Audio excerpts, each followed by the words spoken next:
When that marriage contract was pulled from its hiding place, I was sorting through the official documents that had piled up for half a year in Shen Zhao's study. His study had never been open to me. For 8 long years I had only ground ink and boiled water for him in the outer chamber, never daring to touch even a single page of the books lining the shelves. Today, if not for the urgent military dispatch from Liangzhou and Shen Zhao being away on campaign, I would never have broken this rule. The soldier surnamed Song claimed the matter concerned grain and fodder logistics.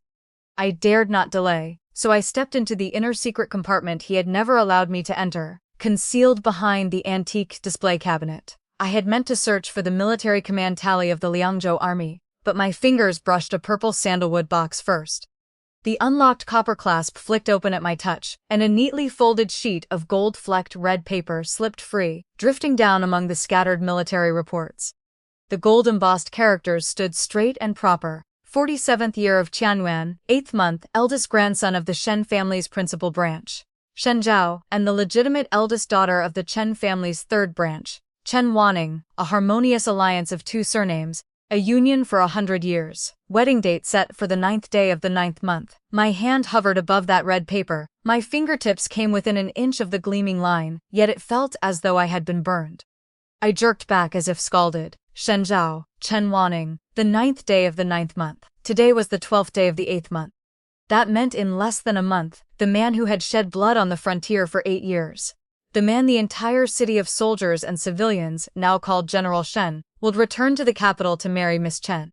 And I, Gu Wantong, had known nothing. I read the marriage contract from beginning to end once more. Fine Anhui Xuan paper lay heavy in my palm, the vermilion seal still bright as fresh blood.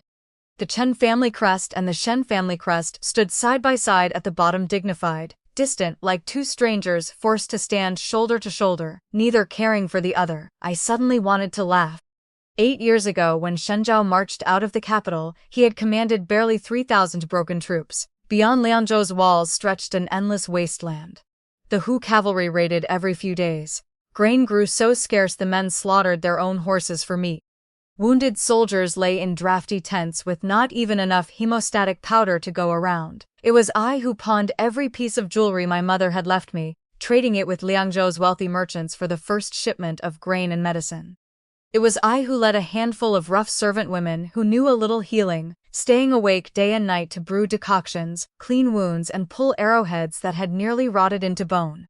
Under the name of General Shen's younger sister, I walked every village within 100 li of Liangzhou's, persuading common folk to donate grain, convincing villagers to enlist, and urging border people who had been terrorized by war to trust his army one more time. For 8 years I aged from 18 to 26. In the capital, girls my age already had children entering school.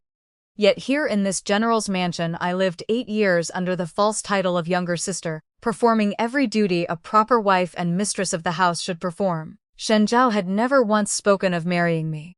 Every time he returned victorious, after drinking the sobering soup I brewed, he would take my hand and murmur, "Wantong, you've suffered." I always told myself he was helpless, buried in military affairs, with no time for personal feelings. I invented countless excuses for him, everyone reasonable, everyone making me willing to keep waiting. Until today. Until I saw another woman's name written on this marriage contract, the wedding date fixed for 28 days later. Adopted sister. As I uttered those 2 words aloud, my voice was so soft, it seemed afraid of waking someone. Yet the study held only me. Candlelight cast my solitary shadow against the wall. It turned out the title he had given me was never meant to be temporary.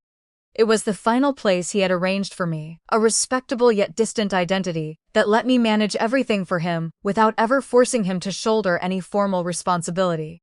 When outsiders spoke of Wantong, they said she was General Shen's younger sister, loyally overseeing the inner household. No one accused Shen Zhao of beginning what he would not finish. No one said I had disgraced myself. Because from start to finish, I was merely an adopted younger sister. But the soldiers and civilians of the entire city were not fools. The wounded men he had saved on the battlefield, the injured soldiers I had nursed back from death, the men who had eaten the porridge I cooked and worn the winter clothes I sewed, they had long regarded me as Shen Zhao's woman. They respected me because they believed Shen Zhao would one day give me a proper name. Half the army's steady morale came from their conviction that General Shen was a man of deep feeling and unwavering loyalty to the woman at his side. This was the true reason he had kept me on the frontier for 8 years, to help him gather the people's hearts. I slowly closed the purple sandalwood box and returned it to its place. The secret compartment in the antique shelf sealed shut without a trace, as if I had never entered, as if that marriage contract had never existed. But I had seen it. Every character was carved into my mind, the gold-embossed strokes sharp and clear. Big Sister Tang. A soft, slightly lazy voice drifted in from outside the door. She was the orphan girl I had brought back from Liangzhou City 5 years ago, the girl who had always kept the outer room of the study swept and tidy. She must have waited too long and finally called out, I answered, my voice so calm it surprised even me. When I pushed open the study door, Qingwei stood in the corridor with her hands respectfully at her sides, holding a cup of tea, probably fearing I would be thirsty after hunting for the military report. She glanced up, her eyes pausing on my face for a heartbeat before she quickly lowered her head. Big Sister Tang, your complexion looks poor. It's nothing. I took the cup from her. The warm porcelain against my palm finally felt real. I sipped the tea and walked toward my own courtyard at an even, unhurried pace, exactly as I always did. Qingwei followed a few steps, then asked softly, was something wrong in the general's study? My feet never slowed. This sharp little girl had clearly sensed something. I turned, smiled, and said, what could be wrong? Your general's study is spotless, couldn't hide even a mouse. Qingwei asked no more. Back in my West Wing courtyard, I sent her to fetch bathwater while I sat before the dressing table and began removing the pins from my hair in front of the bronze mirror. The woman reflected there wore a solemn expression. Fine lines already etched the corners of her eyes, marks left by 8 years of frontier wind and sand. I touched the corner of my eye and suddenly remembered the year I turned 18, when my mother saw me off at the ferry and said, Tanger is going to the capital. Take good care of yourself. But I never reached the capital. I met Shen Zhao on the road and followed him to Liangzhou instead. My mother never learned, until the day she died, that her daughter had gone not to the capital but to the frontier. The candle flame in the mirror wavered. I pulled out the last silver hairpin. My dark hair tumbled loose. I did not cry. I only felt that a place inside my chest had been hollow since the moment I saw the marriage contract, not pain, emptiness. As if someone had scooped out a ladleful of flesh and blood, leaving a black, gaping hole. Any gust of wind would chill straight through to the bone. 8 years of foolish devotion, traded for another woman's name on a single sheet of paper. I sank into the steaming bathwater, closed my eyes and thought for a long time. 28 days remained until the 9th day of the 9th month. Shen Zhao was still 200 li away at the front. When he returned, he would likely pack his belongings and head straight back to the capital to welcome his bride. How would he explain it to me then? Would he keep me here under the title of younger sister, letting me continue managing every trivial coming and going? Or would he graciously tell me the truth and allow me to leave with dignity? Either choice made my stomach turn. Late at night I lay awake, tossing and turning. Moonlight filtered through the window paper, laying a thin silver frost across the floor. I sat up, walked barefoot to the window and pushed it open a crack. In the backyard of the general's mansion stood an old locust tree, the one Shen Zhao and I had planted together 8 years ago. Back then, he had said the locust grew slowly but lived long. When the tree matured, we would be old as well. I had believed him. Every spring I fertilized and watered it, watching it grow from a bare sapling into the lush, leafy giant it was now. But the man who planted the tree had never intended to grow old beside me. I closed the window, returned to bed, and began thinking through everything, one matter at a time. I thought about how much I had given this general's mansion over 8 years. The first 3 years had been the hardest. Shen Zhao had just arrived in Liangzhou. His position was shaky. Court rations were constantly withheld. The WHO raided year after year. Soldiers fought on empty stomachs, while the wounded received no care. Morale teetered on the edge. I pawned the entire jewelry box my mother left me, using every coin to buy grain and medicine and sending it all to the camp without keeping a single tael. Among those pieces were jade bracelets handed down from my maternal grandmother, gold ingots my mother had kept at the bottom of her trunk, and several items I had known since childhood were meant for my dowry. I kept none. Later the grain problem eased, not because the court grew merciful, but because I negotiated with Liangzhou's great merchant houses under the general's mansion name, trading frontier furs and herbs for their grain. Those merchants were cunning. None would accept a loss. I talked until my lips cracked before securing the first shipment. After that, Liangzhou's military grain never ran short again. In the 5th year, the WHO besieged the city for 3 full months. Grain dwindled to nothing. The camp overflowed with wounded. The military doctors either fled or died until only Qingwei and I remained. I went 3 days and nights without sleep, dragging the most gravely injured soldiers back from death's door one by one. There was an old soldier named Zhao Lassi, whose intestines had spilled out. The army doctor said he was finished. I washed the wound with strong liquor, stitched it closed with needle and thread, and snatched him back from the king of hell by force. After he recovered, Zhao Laosi told everyone the young mistress had a bodhisattva's heart, and that General Shen possessing such a virtuous wife was the greatest blessing for the frontier troops. A virtuous wife, even an illiterate old soldier could see the role I played in this mansion. Yet Shen Zhao granted me only the title of adopted younger sister. I rolled over and buried my face in the pillow. But from beginning to end, Shen Zhao had never lied to me. He had never promised to marry me, never offered any formal title. He only smiled and called Wantong each time he returned, then looked at me with that gaze that could melt stone, as though everything was already understood without words. I had been trapped by that gaze for 8 years. Now I understood. The gaze had held nothing at all. I had simply spun myself a grand dream that lasted 8 years, only to have it torn apart by one sheet of marriage contract. As dawn approached, I finally drifted into a hazy sleep. My dream was empty pitch black, as though I had sunk into a deep well surrounded by icy water. The next morning I rose as usual to manage affairs. Porridge simmered in the kitchen for the front courtyard servants. In the storeroom, last month's leftover herbs were being counted. Winter clothes drying in the backyard still needed turning. In 2 months winter would arrive. The soldiers' cotton-padded clothes and quilts had to be prepared early. I had performed these tasks for 8 years. I knew every arrangement by heart, even with my eyes closed. Qingwei trotted behind me the entire way, handing me items and delivering messages, stealing glances at me whenever she thought I wasn't looking. She was worried. After I left Shen Zhao's study yesterday, my face must have looked truly terrible. Big Sister Tang, she finally burst out while we walked toward the storeroom. What's wrong? Is it something with the general? I cut her off without slowing. Go fetch Zhao Shen.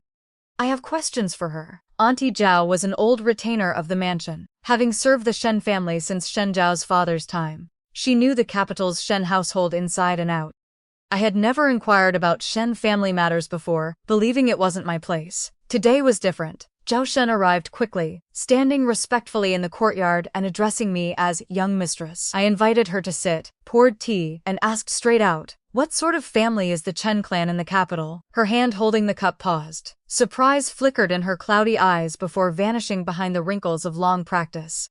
The Chen family, she began slowly, voice hoarse yet steady, is a century-old noble house. Their ancestors produced 3 Hanlin scholars and 2 ministers. Among the younger generation there is even a vice minister at court. The legitimate eldest daughter of their 3rd branch, Chen Wanning, is 19 this year, raised deep in the inner chambers. She excels at zither, chess, calligraphy, and painting. A famed talented lady of the capital. 19, 7 years younger than me. As for the marriage between the Chen and Shen families, Zhao Shen continued in the same even tone one might use to discuss the weather. It was arranged by the old masters of both houses while they still lived. The old general and old master Chen were Jinshi graduates the same year and close friends. They agreed that if their children could wed, the families would become in-laws. Both houses later bore sons, so the pact passed to the grandchildren. By now the betrothal has stood nearly 20 years. 20 years, I thought. That meant Shen Zhao was already the Chen family's prospective son-in-law at age 3. When he brought me back 8 years ago, he knew perfectly well he would one day return to marry that woman named Chen Wanning. He was never helpless. From the very start, he never intended to leave any place for me. Auntie Zhao seemed to read something in my face. She set her cup down and spoke with the gentle weight of experience. Young mistress, forgive an old woman's meddling, but in this world everything depends on matching doors and households. The Shen and Chen families are equals. Their union was inevitable. Your years of toil, the general surely keeps them in his heart, but formal titles. She left the sentence unfinished, yet the meaning was plain. Titles could not be earned through hardship alone. I came from a merchant family. When my mother married my father, she brought a substantial dowry and was considered well off in Jiangnan. Yet a merchant remained a merchant. In the eyes of the capital's great clans, we were no better than street peddlers. Shen Zhao's father was the hereditary general of the northern garrison, his mother, the legitimate daughter of a marquise. With such lineage, how could they allow a merchant's daughter through their gates as principal wife? She would not even qualify as a concubine. Even concubines had to come from respectable households. A woman like me, nameless, without status, who had followed a man 8 years. In their eyes I was probably beneath even an outer mistress. The words outer mistress rose from the depths of my heart, cold with humiliation. So in Shen Zhao's mind I did not even deserve the rank of concubine. I was merely someone to manage his inner household, to bind the army's loyalty, and once he took a proper wife I could be dismissed at any moment like a used toy. My hand trembled around the cup, but I forced it still. Fingers tightened until the knuckles whitened. The tea inside rippled, then slowly settled. "Thank you, Zhao Shen," I said with a smile. "I understand." After she left, I sat alone and finished the now cold tea. Its bitterness suited my mood perfectly. Qingwei crept closer, voice small. "Big Sister Tong, are you leaving?" The little girl had guessed everything, as usual. I looked up at her, 17, delicate-featured, 5 years at my side. She had learned to read, keep accounts, brew medicine, and bandage wounds. In this mansion she could now stand independently. If I left, Shen Zhao would not mistreat her. But I had to arrange her future properly. "Qingwei," I set the cup down, "fetch the household ledgers. I want to review this month's expenditures." When the books reached my hands, I flipped through them and discovered that last month Shen Zhao had sent a large sum of silver from the capital recorded as household expenses. Yet the amount was absurd. 50,000 taels. Zhao Shen had explained it was part of the betrothal gifts for the Chen family, temporarily charged to the mansion accounts, and to be reimbursed later. Using my ledgers to pay for his wedding gifts, I closed the books and began counting what I still possessed. These 8 years I had not left empty-handed. Among the jewelry I pawned, I had secretly kept a few pawn tickets and later redeemed them when I saved enough. Shen Zhao's monthly allowance always exceeded my needs. I saved the surplus. Festival gifts added more. Altogether it formed a respectable sum, enough to start fresh elsewhere and live comfortably for the rest of my life. The question was where. Returning to Jiangnan was impossible. Mother was gone, father was weak, uncles had long since divided the family business. I would only become a burden. The capital was worse, Shin and Chen territory. My presence would only invite whispers and pointing fingers. Northward lay 12 cities in the Beijing circuit. Liangzhou was merely one. Another 200 li north sat the border city of Yunzhou, remote, bitterly cold, yet busy with merchants well-informed and inconspicuous. I had no kin there, perfect for beginning again. That same night I had Qingwei deliver the storeroom keys to Zhao Shen, claiming recent poor health and a need to rest several days. She asked nothing further, assuming the marriage contract news had struck me hard and I needed time to recover. What she did not know was that from that night onward I began quietly packing. Jewelry went into an unremarkable old wooden box. Silver notes slipped into the hidden lining of my underclothes. A few everyday garments were folded at the bottom of the bundle. I worked neither slowly nor hastily. Every item was placed with care, as though preparing for the most ordinary journey. While helping, Qingwei's eyes suddenly reddened. "Big Sister Tong, take me with you." My hands stilled. I looked up.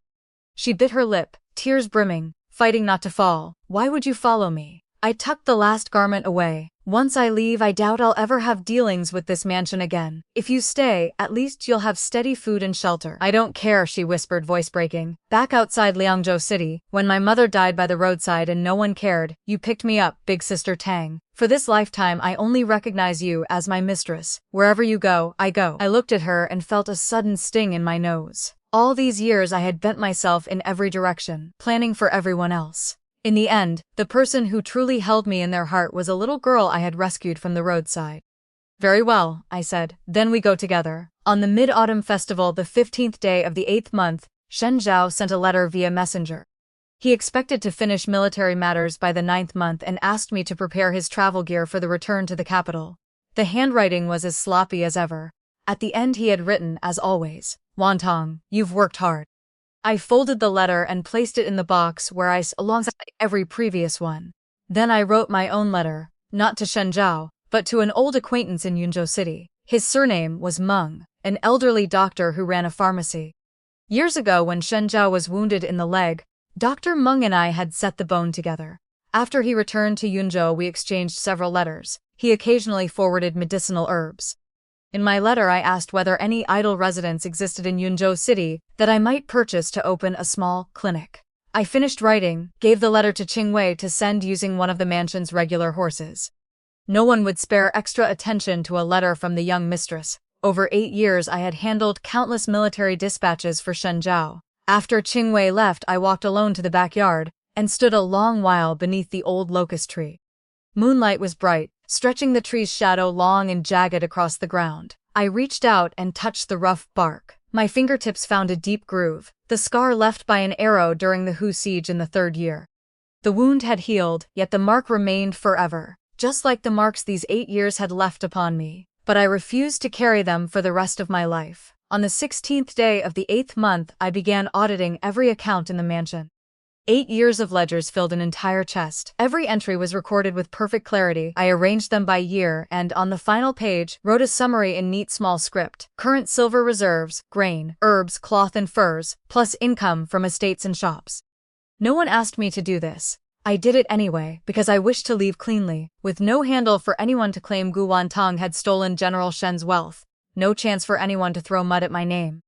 On the 18th day of the 8th month, Dr. Meng's reply arrived. He wrote that a small 2-courtyard residence stood in the western part of Yunzhou City. The front courtyard could serve as a clinic. The owner needed funds urgently.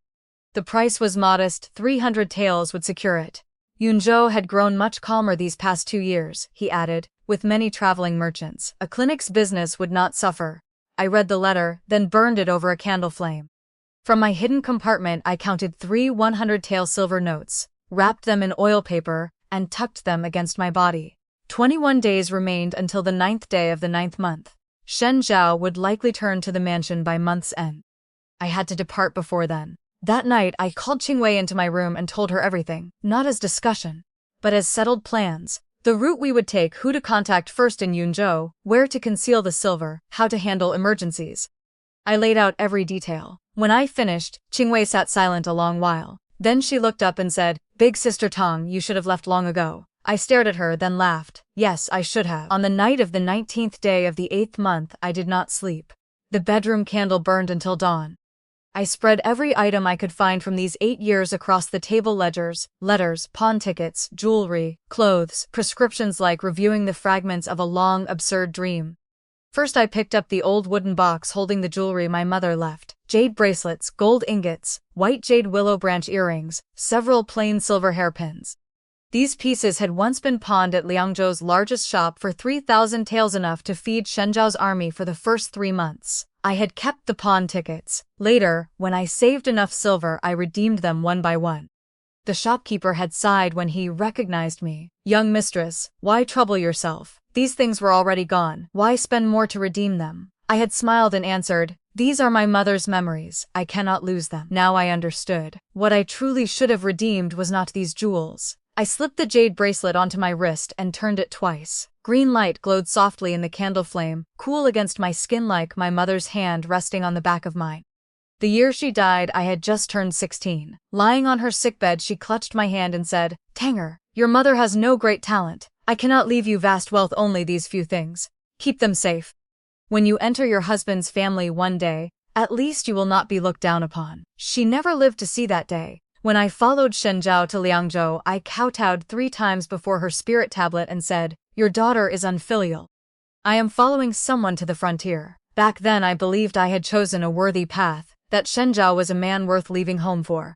In the end, he had treated me only as a tool to steady the army's morale, never intending to grant me any formal standing. I returned the bracelet to the box, closed the lid, and placed it at the very bottom of my bundle.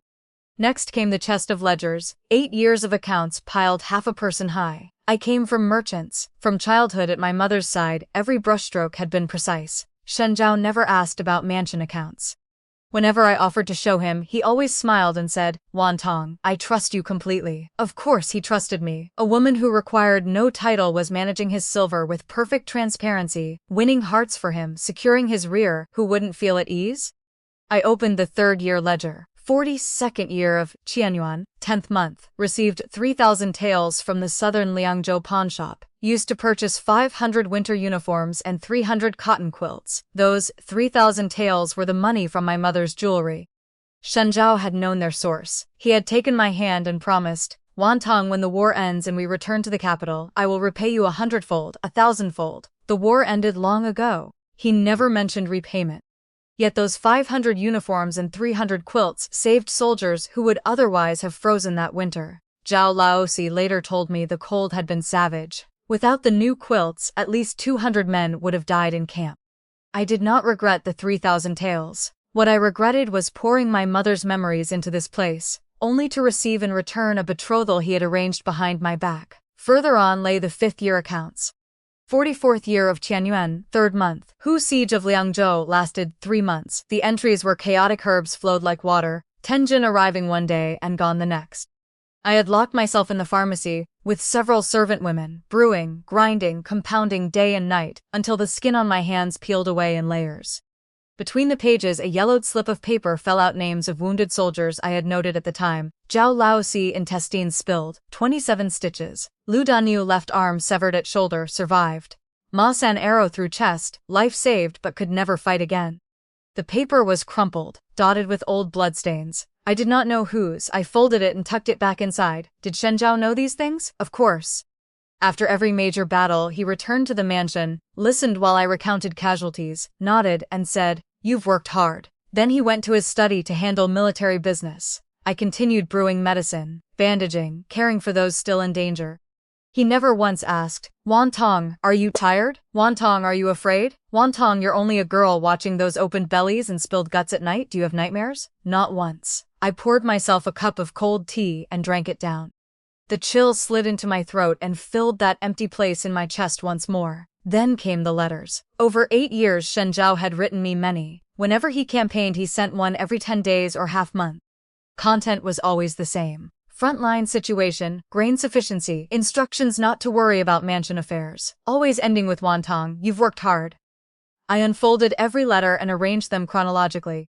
The earliest, written 8 years ago right after he reached Liangzhou, contained barely a dozen words. "Have entered the city. All well. Do not worry." He had only 3,000 remnant troops then, not even enough silver for proper shelter. He and his men slept in the open. I found him an old residence in Liangzhou city and settled him there. Later letters grew longer. He described Liangzhou's heavy snow, the ferocity of Hu cavalry, the difficulty of particular battles. Sometimes he added personal lines. "Today in camp I drank a bowl of mutton soup, and suddenly remembered the porridge you brew at the mansion. When I return I must have a bowl." Back then such words had warmed my heart. Now every character stung. He remembered my porridge yet never thought to give me a legitimate place. He wrote, "Wantong, you've worked hard," yet never considered how light those 4 words felt to a woman who had waited 8 years. I folded the final letter, placed it with the others into the sturdy military report box, and pushed the box to the back of the table. On the 20th day of the 8th month I began formal preparations for departure. First, silver. I calculated. Monthly allowance 240 a year, 920 over 8 years, plus festival gifts and miscellaneous silver I handled while managing affairs. I possessed roughly 4,000 taels. 3,000 came from redeeming my mother's jewelry, the rest from Shen Zhao. 4,000 taels would buy a small courtyard in Yunzhou, open a modest clinic, and let me live comfortably for the rest of my life. I was not helpless. After 8 years on the frontier, my medical skills, while not those of a proper physician, far surpassed any wandering doctor when it came to treating injuries, regulating constitutions, and identifying herbs. Yunzhou sat on the border with constant merchant traffic. Falls, fights, and wounds were everyday matters. My skills would earn a living easily. Next, luggage. I could take little, too much would draw notice. 2 changes of clothes, mother's jewelry, a few everyday herbs I had prepared, some organized prescriptions, plus dry rations and water for the road. That was all. Qingwei's bundle was even simpler. Efficient as always, she packed everything into one small cloth sack. Then the route. 2 official roads ran from Liangzhou to Yunzhou. The eastern route detoured through Young City, 400 li, well-traveled, safe, but easy to be spotted. The western route crossed Qingyang Ridge outside Liangzhou City. After 30 li of mountain path, one reached Yunzhou territory, only 200 li, yet steep, remote, seldom traveled, and home to wild beasts. I chose the western route. I had walked Qingyang Ridge once before 5 years ago, when Dr. Meng came from Yunzhou to set Shen Zhao's leg. I accompanied him partway back. He had said the path, though dangerous, saw few travelers except herb gatherers. 5 years later the path should still exist. On the 21st day of the 8th month, Shen Zhao sent a second group of messengers. He would return to the mansion on the 28th and I should prepare his travel gear. The 28th, that meant I must leave by the 27th at latest. Traveling the western route, if swift, 3 days would reach Yunzhou. Departing the 25th, I would arrive exactly on the 28th. By the time Shen Zhao returned, I would already be inside Yunzhou City. Even if he sent pursuers, he would not know which direction to search. I told Qingwei the plan. She nodded and asked, "Big Sister Tong, when we leave, to whom should we give the mansion keys?" I thought a moment. Zhao Shen. He was an old Shen retainer. Though his words yesterday had chilled me, he was at least sensible. I would leave every key and every ledger with him, placed in the most obvious spot in the study. When Shen Zhao returned, he would see them at once.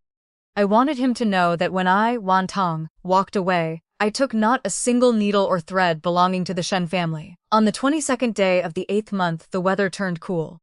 Liangzhou's first autumn wind rose, flinging sand against the window paper with a dry rustle. I spent the entire day outside, visiting the shops with which the mansion held long accounts: grain shop manager Zhou, medicine shop manager Sun, cloth shop manager Qian. I settled every outstanding payment in person. Every tael due was paid in full. Every contract was explained clearly. When manager Zhou received his silver, he could not help asking, "Young mistress, I heard General Shen returns next month to marry. Will the mansion's affairs now pass to the new madam, or will you continue overseeing them?" The words twisted like a small blade in my chest. I smiled. Naturally, they go to the new madam.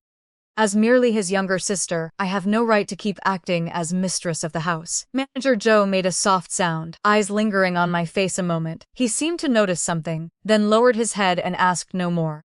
When I stepped out of the grain shop, the sky had darkened. Streets were emptying. Autumn wind set shop signs flapping loudly. I stood at the entrance, looking at the street I had walked for 8 years, and felt everything become suddenly strange.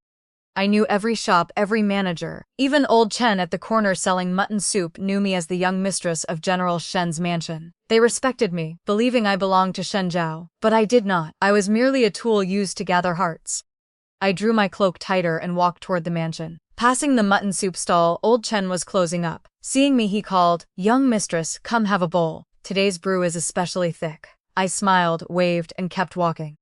This was probably the last time old Chen would ever call me young mistress. On the 23rd day of the 8th month, I began moving belongings bit by bit to the small courtyard where Qingwei lived, small items each day so as not to attract notice.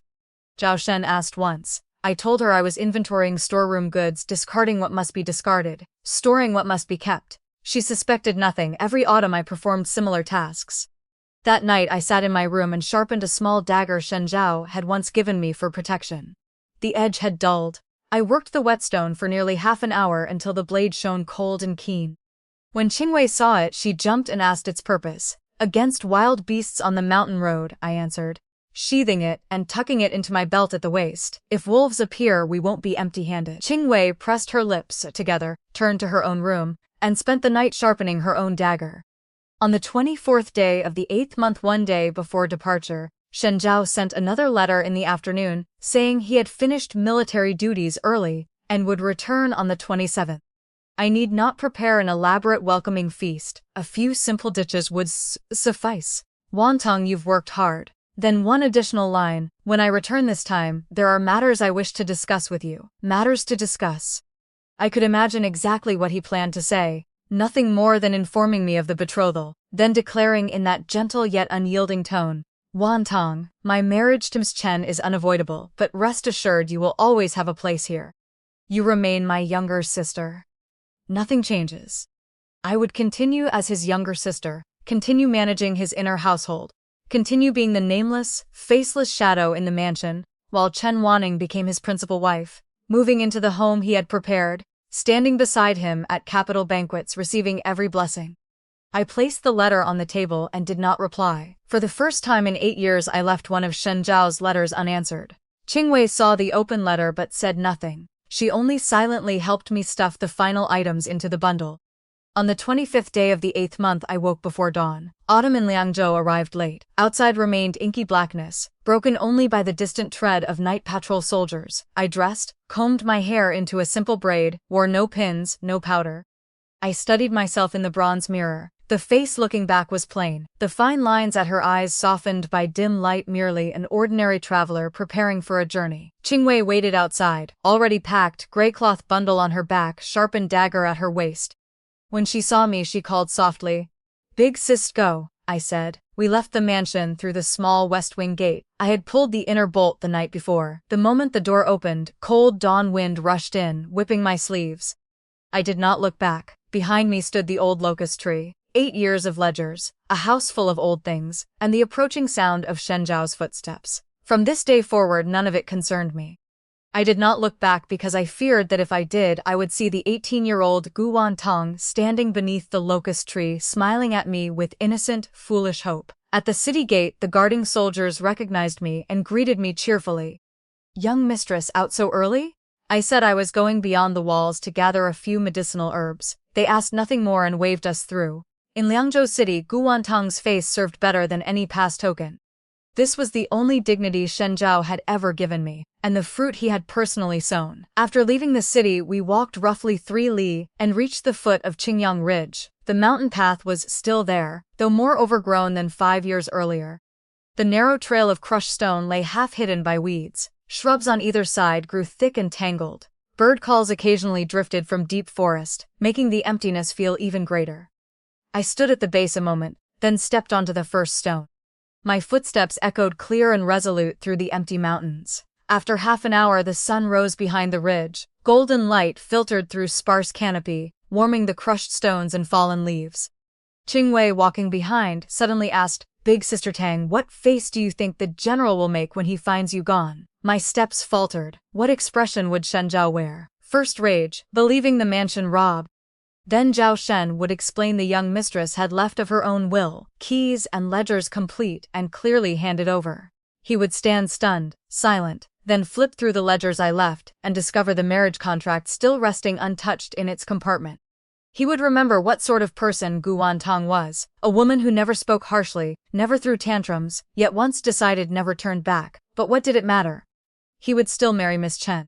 The 9th day of the 9th wedding date would not shift by a single day because one woman departed. He might send searchers, yet whether they found me would not wound him to the bone. The wound that would truly cut deep would come when he realized no one remained in the rear to manage grain, treat wounded, and gather hearts. He would regret it. I spoke these thoughts to Qing, voice steady, as though recounting something unrelated to myself. Not because the person who left was me, I added, but because the person who left was the young mistress who managed his rear for 8 years. Qingwei walked in silence for a while, then suddenly laughed. "Big Sister Tang, you're truly ruthless." I laughed as well. "Not ruthless. These 8 years simply ground a soft-hearted girl into what stands before you now." The path narrowed. Trees pressed closer. At noon we rested beside a small stream, ate dry rations, drank, then continued. Qingyang Ridge was difficult. In places, loose stones shifted and slid beneath our feet with a clatter. By late afternoon we crested the ridge's highest point. Looking down we glimpsed Yunzhou City's gray walls crouched on the wasteland, small as a chess piece on a board. That was General's mansion. No Shen Zhao, no false title of younger sister, no hollow respect and pity. Only a small courtyard of my own and a chance to begin again. I stood on the ridge, wind lifting my hair and the hem of my robe. Qingwei pointed at the distant city. "Big Sister Tang, is that our new home?" "Yes," I nodded. "That is our new home." The descent was far quicker than the climb. Steps followed the slope, light and swift, hearts lightening with them. By dusk we reached the small town at the mountain's foot and took a clean inn for the night. The innkeeper's wife, a woman in her 40s, eyed our bundles and asked our destination. "Yunzhou," I answered. "Yunzhou is fine," she chatted while pouring hot water. "These past years have grown much calmer. Business is easy there. My maiden home is in Yunzhou. I've heard several new shops opened recently, quite lively." I smiled, accepted the water and thanked her. That night I lay in the inn bed, staring at the ceiling, listening to the mountain wind howl against the window paper like distant weeping. Qingwei in the next room had likely already fallen asleep. Young hearts carry no burdens and sleep the moment heads touch pillows. I turned restlessly, mind filled with 8 years of broken memories. I remembered the first winter, Shen Zhao campaigning, me alone in the mansion on New Year's Eve. The kitchen had cooked dumplings. I let the servants eat first, then carried a bowl to the threshold and watched snow fill the sky, thinking of Mother's days when she made dumplings for me every New Year's Eve with her own hands. Shen Zhao was absent. I did not know whether he lived or died at the front. I sat in the snow the entire night. I remembered the 3rd autumn, so many wounded from the Hu siege that camp tents could not hold them. They lay on open ground. I knelt in mud, bandaging the leg of a boy no older than 16 or 17. He trembled, lips bitten bloody. I coaxed him. Don't be afraid, don't be afraid. Once bandaged it won't hurt. He survived but lost the leg and walked with a cane forever after. The day he left he kowtowed 3 times and said, "Young mistress, you are a good person. I will remember your kindness all my life." I remembered the 5th summer, Shenzhou returning triumphant from a great victory. At the celebration banquet, wine bowled, he took my hand before all the generals and declared that in his entire life the person he had wronged most was Wan Tong. The generals immediately teased. When would the general marry the young mistress so they could drink wedding wine? Shenzhou smiled without answering. For an instant something flashed across his face. I had not understood then. Now I did. That instant had been guilt.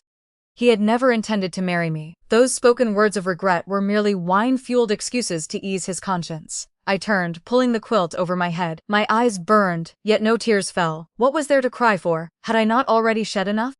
Tears bitten into the quilt in the dead of night. Tears shed before the mirror watching myself age day by day. Tears swallowed alone after his coldness and ambiguity wounded me. Which drop had not been wasted? I did not grieve for him.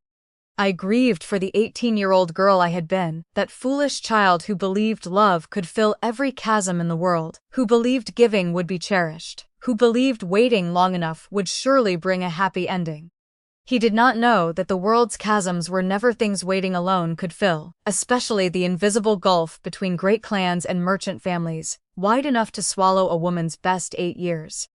On the 26th day of the 8th month we set out at first light. From the mountain-foot town to Yunzhou city lay half a day's easy travel across flat land. Along the way stretched wasteland and scattered fields. Liangzhou soil was poor, crops grew thin and sparse, a sight that made the heart uneasy. Qingwei, however, brimmed with curiosity, looking left and right the whole way, exclaiming for half the morning at the sight of a single wild rabbit. This girl had grown up inside Liangzhou city and had never seen the fresh sights of mountain and wilderness. Along the way she chattered non-stop. She didn't seem like someone fleeing hardship at all, more like a girl on an autumn outing. Watching her lively enthusiasm, I suddenly felt a weight lift from my heart. Well, we had already left. No point wearing a long face for anyone to see. At noon the city walls of Yunzhou finally appeared before us. Yunzhou was smaller than Liangzhou, its walls a notch lower. The gray bricks bore the marks of wind and rain. At the city gate a line of merchants waited to enter, driving camels and mules loaded with furs, wool, and medicinal herbs from the north, awaiting inspection by the guarding soldiers. I stood at the back of the queue. When my turn came, the soldier glanced at me, then at Qingwei, and routinely asked what the two of us were entering the city for. I handed over the travel permit I had prepared in advance in Liangzhou. My cousin runs a pharmacy in the western part of the city. I've come to help him. The soldier checked the names and official seal on the permit, asked no further questions, and waved us through. The moment we passed the city gate, the street scene of Yunzhou rushed toward us. Unlike Liangzhou, Yunzhou was small but lively. Both sides of the main street were lined with shops selling furs, herbs, food, sundries, brushes, and ink all squeezed together. The cries of vendors and the sounds of bargaining mingled into a noisy yet reassuring clamor. I was in no mood to wander. I headed straight west along the main street in search of the small courtyard Dr. Meng had mentioned in his letter. After walking for nearly half an hour, I found the place in a quiet alley in the western part of the city. It was a modest 2-courtyard residence with gray tiles and white walls. The entrance wasn't large, but it looked tidy enough. A crooked-necked jujube tree grew by the gate, a wooden sign hanging from its trunk with the crooked characters, "This residence for sale." An old man sat dozing in the sun at the entrance. I stood there a while, surveying the surroundings. The alley wasn't deep. The main street lay just outside. A stick of incense's time south was Yunzhou's largest pharmacy, Dr. Meng's shop. A few households lived in the alley, all small merchants, by the look of them quiet and honest. A good place to open a shop. I woke the dozing old man and stated my purpose. He rubbed his eyes and looked at me, clearly surprised that the buyer was a young woman. He paused before reacting, then hurried inside to fetch the deed and keys.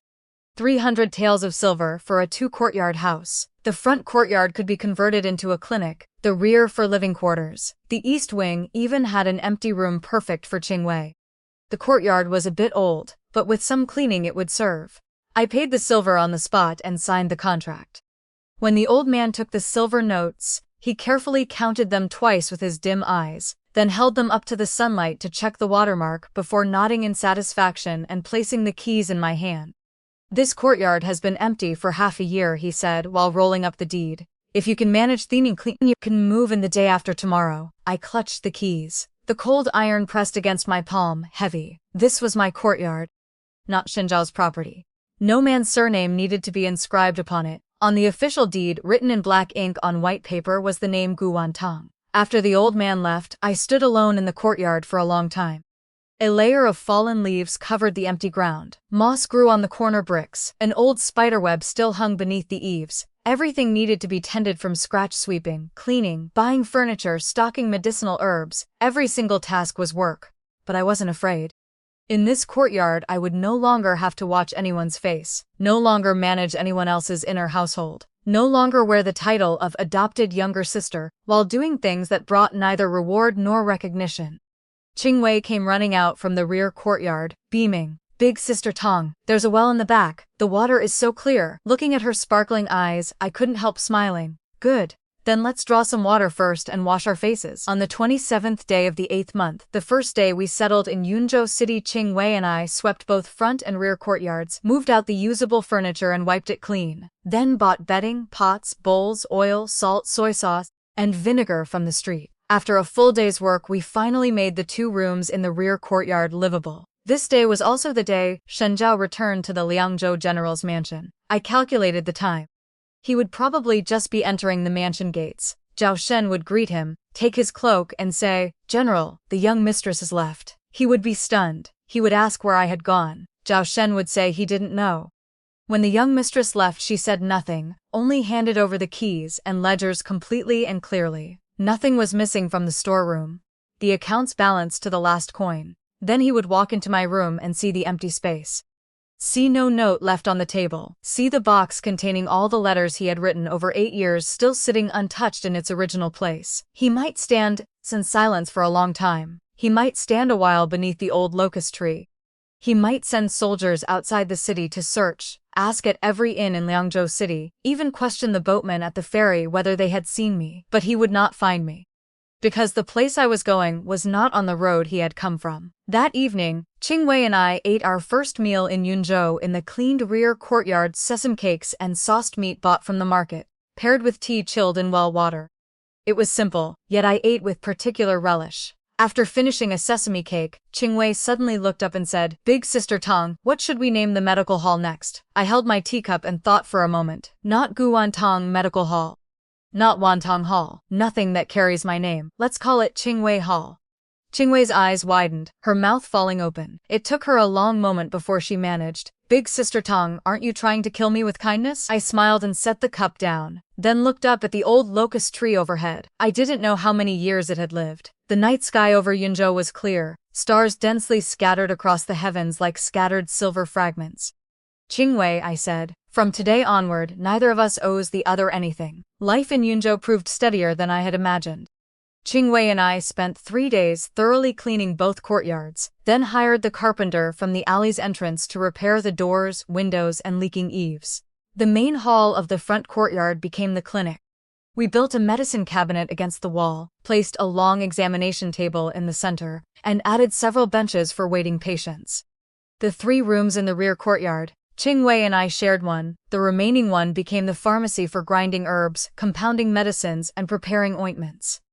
The signboard for Qingwei Hall was written by Scholar Zhou, who sold calligraphy and paintings next door. The old scholar's regular script was excellent. The 3 characters Qingwei Hall stood straight and proper, hanging above the door looking quite presentable. On opening day, I set off a string of firecrackers at the entrance. Several neighbors from the alley came out to watch the excitement, chattering and asking about the background of the new female doctor. I simply said I had come from the south. My family had fallen on hard times, and I had studied medicine for a few years, hoping to earn a living in Yunzhou. The neighbors looked me over with a mix of belief and doubt, but asked no more. In a border city like Yunzhou, people from all walks of life gathered. A single woman opening a medical hall was uncommon but not unheard of. Moreover, the consultation fees I charged were absurdly low. For ordinary injuries and illnesses, I took only a few copper coins. For the poor, I often charged nothing at all. For the first half-month, most patients were neighbors testing the new female doctor's skills. After I successfully treated several cases of headaches, fevers, sprains and falls, Qingwei Hall's reputation slowly spread. On the 5th day of the 9th month, 4 days before Shen Zhao's grand wedding, I was taking the pulse of an old woman in the clinic when I overheard 2 women waiting outside lowering their voices in gossip. "Have you heard? General Shen is getting married in Liangzhou. He's marrying the legitimate daughter of the Chen family in the capital. The pomp is enormous." "General Shen? The one who guarded the northern frontier for 8 years, Shen Zhao? I remember his mansion had a young mistress, didn't it?"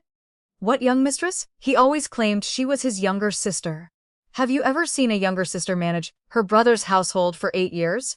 Clearly she was that woman." The speaker stopped mid-sentence, suddenly realizing the owner of the hall was surnamed Gu, and abruptly fell silent. She glanced toward me. I continued feeling the pulse calmly, writing several medicinal ingredients on the prescription slip without hurry.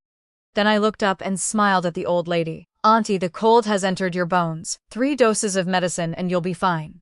Qingwei, go prepare the herbs for Auntie." Qingwei answered from the medicine cabinet, efficiently pulling open drawers and weighing the herbs. The talkative woman blushed, gave an awkward smile, and said no more. I didn't press. I handed her the prescription, collected the fee with a pleasant manner, and saw her out. After all the patients had left, Qingwei tidied the medicine cabinet while stealing glances at me, finally venturing carefully, "Big Sister Tang, what that person said earlier, it doesn't matter." I put away the pulse pillow, wiped the table with a damp cloth. Yunzhou is less than 200 li from Liangzhou. News was bound to arrive sooner or later. Besides, what they said is true. I was never anything to Shen Zhao. Qingwei pressed her lips together, slammed the notebook in her hand onto the table and huffed.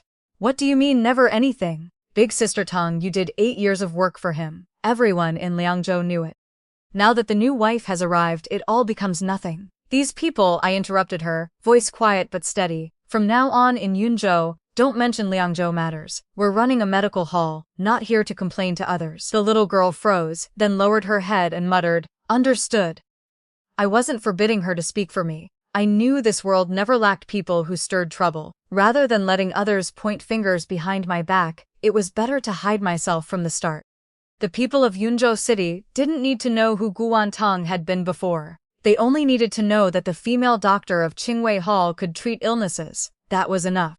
On the 9th day of the 9th month double 9th festival, Yunzhou City followed the custom of climbing high. Street vendors selling chrysanthemum cakes and dogwood sprigs were noticeably more numerous than usual. I rose early and hung several sprigs of dogwood at the entrance, then steamed a steamer of double 9th cakes to share with the neighbors as a festival gesture. Qingwei stood at the doorway nibbling a cake, watching the people coming and going in the alley. She suddenly turned to look at me. I knew what she was thinking. Today was Shen Zhao's wedding day. I said nothing, continuing to hang the last dogwood sprig on the doorframe. 9th day of the 9th month, 47th year of Qianyuan. Shen Zhao and Chen Wanning's grand wedding. At this moment, the Liangzhou general's mansion was probably already draped in red silk, guests arriving at the gates. The Chen family's bridal sedan from the capital had likely departed 3 days earlier, musicians playing all the way into Liangzhou City. Shen Zhao stood at the entrance in a bright red wedding robe to welcome the bride. The entire city's soldiers and civilians lined the streets to watch. Everyone was saying General Shen and Miss Chen were a match made in heaven, perfectly matched in status. No one would mention the woman who had managed his rear for 8 years in the general's mansion. Even if someone did, it would only be a casual remark. I heard General Shen had a younger sister, who once helped manage household affairs for a while. Now that the new wife has arrived, that younger sister has sensibly left on her own. Younger sister has left. I smiled, inserted the final dogwood sprig and turned back inside. On the 12th day of the 9th month, news from Liangzhou reached Yunzhou. It came from a traveling merchant passing through. While stopping at Qingwei Hall for water, after Qingwei poured him a drink, he began chattering about Liangzhou's news, the grand spectacle of General Shen's wedding. You wouldn't believe it.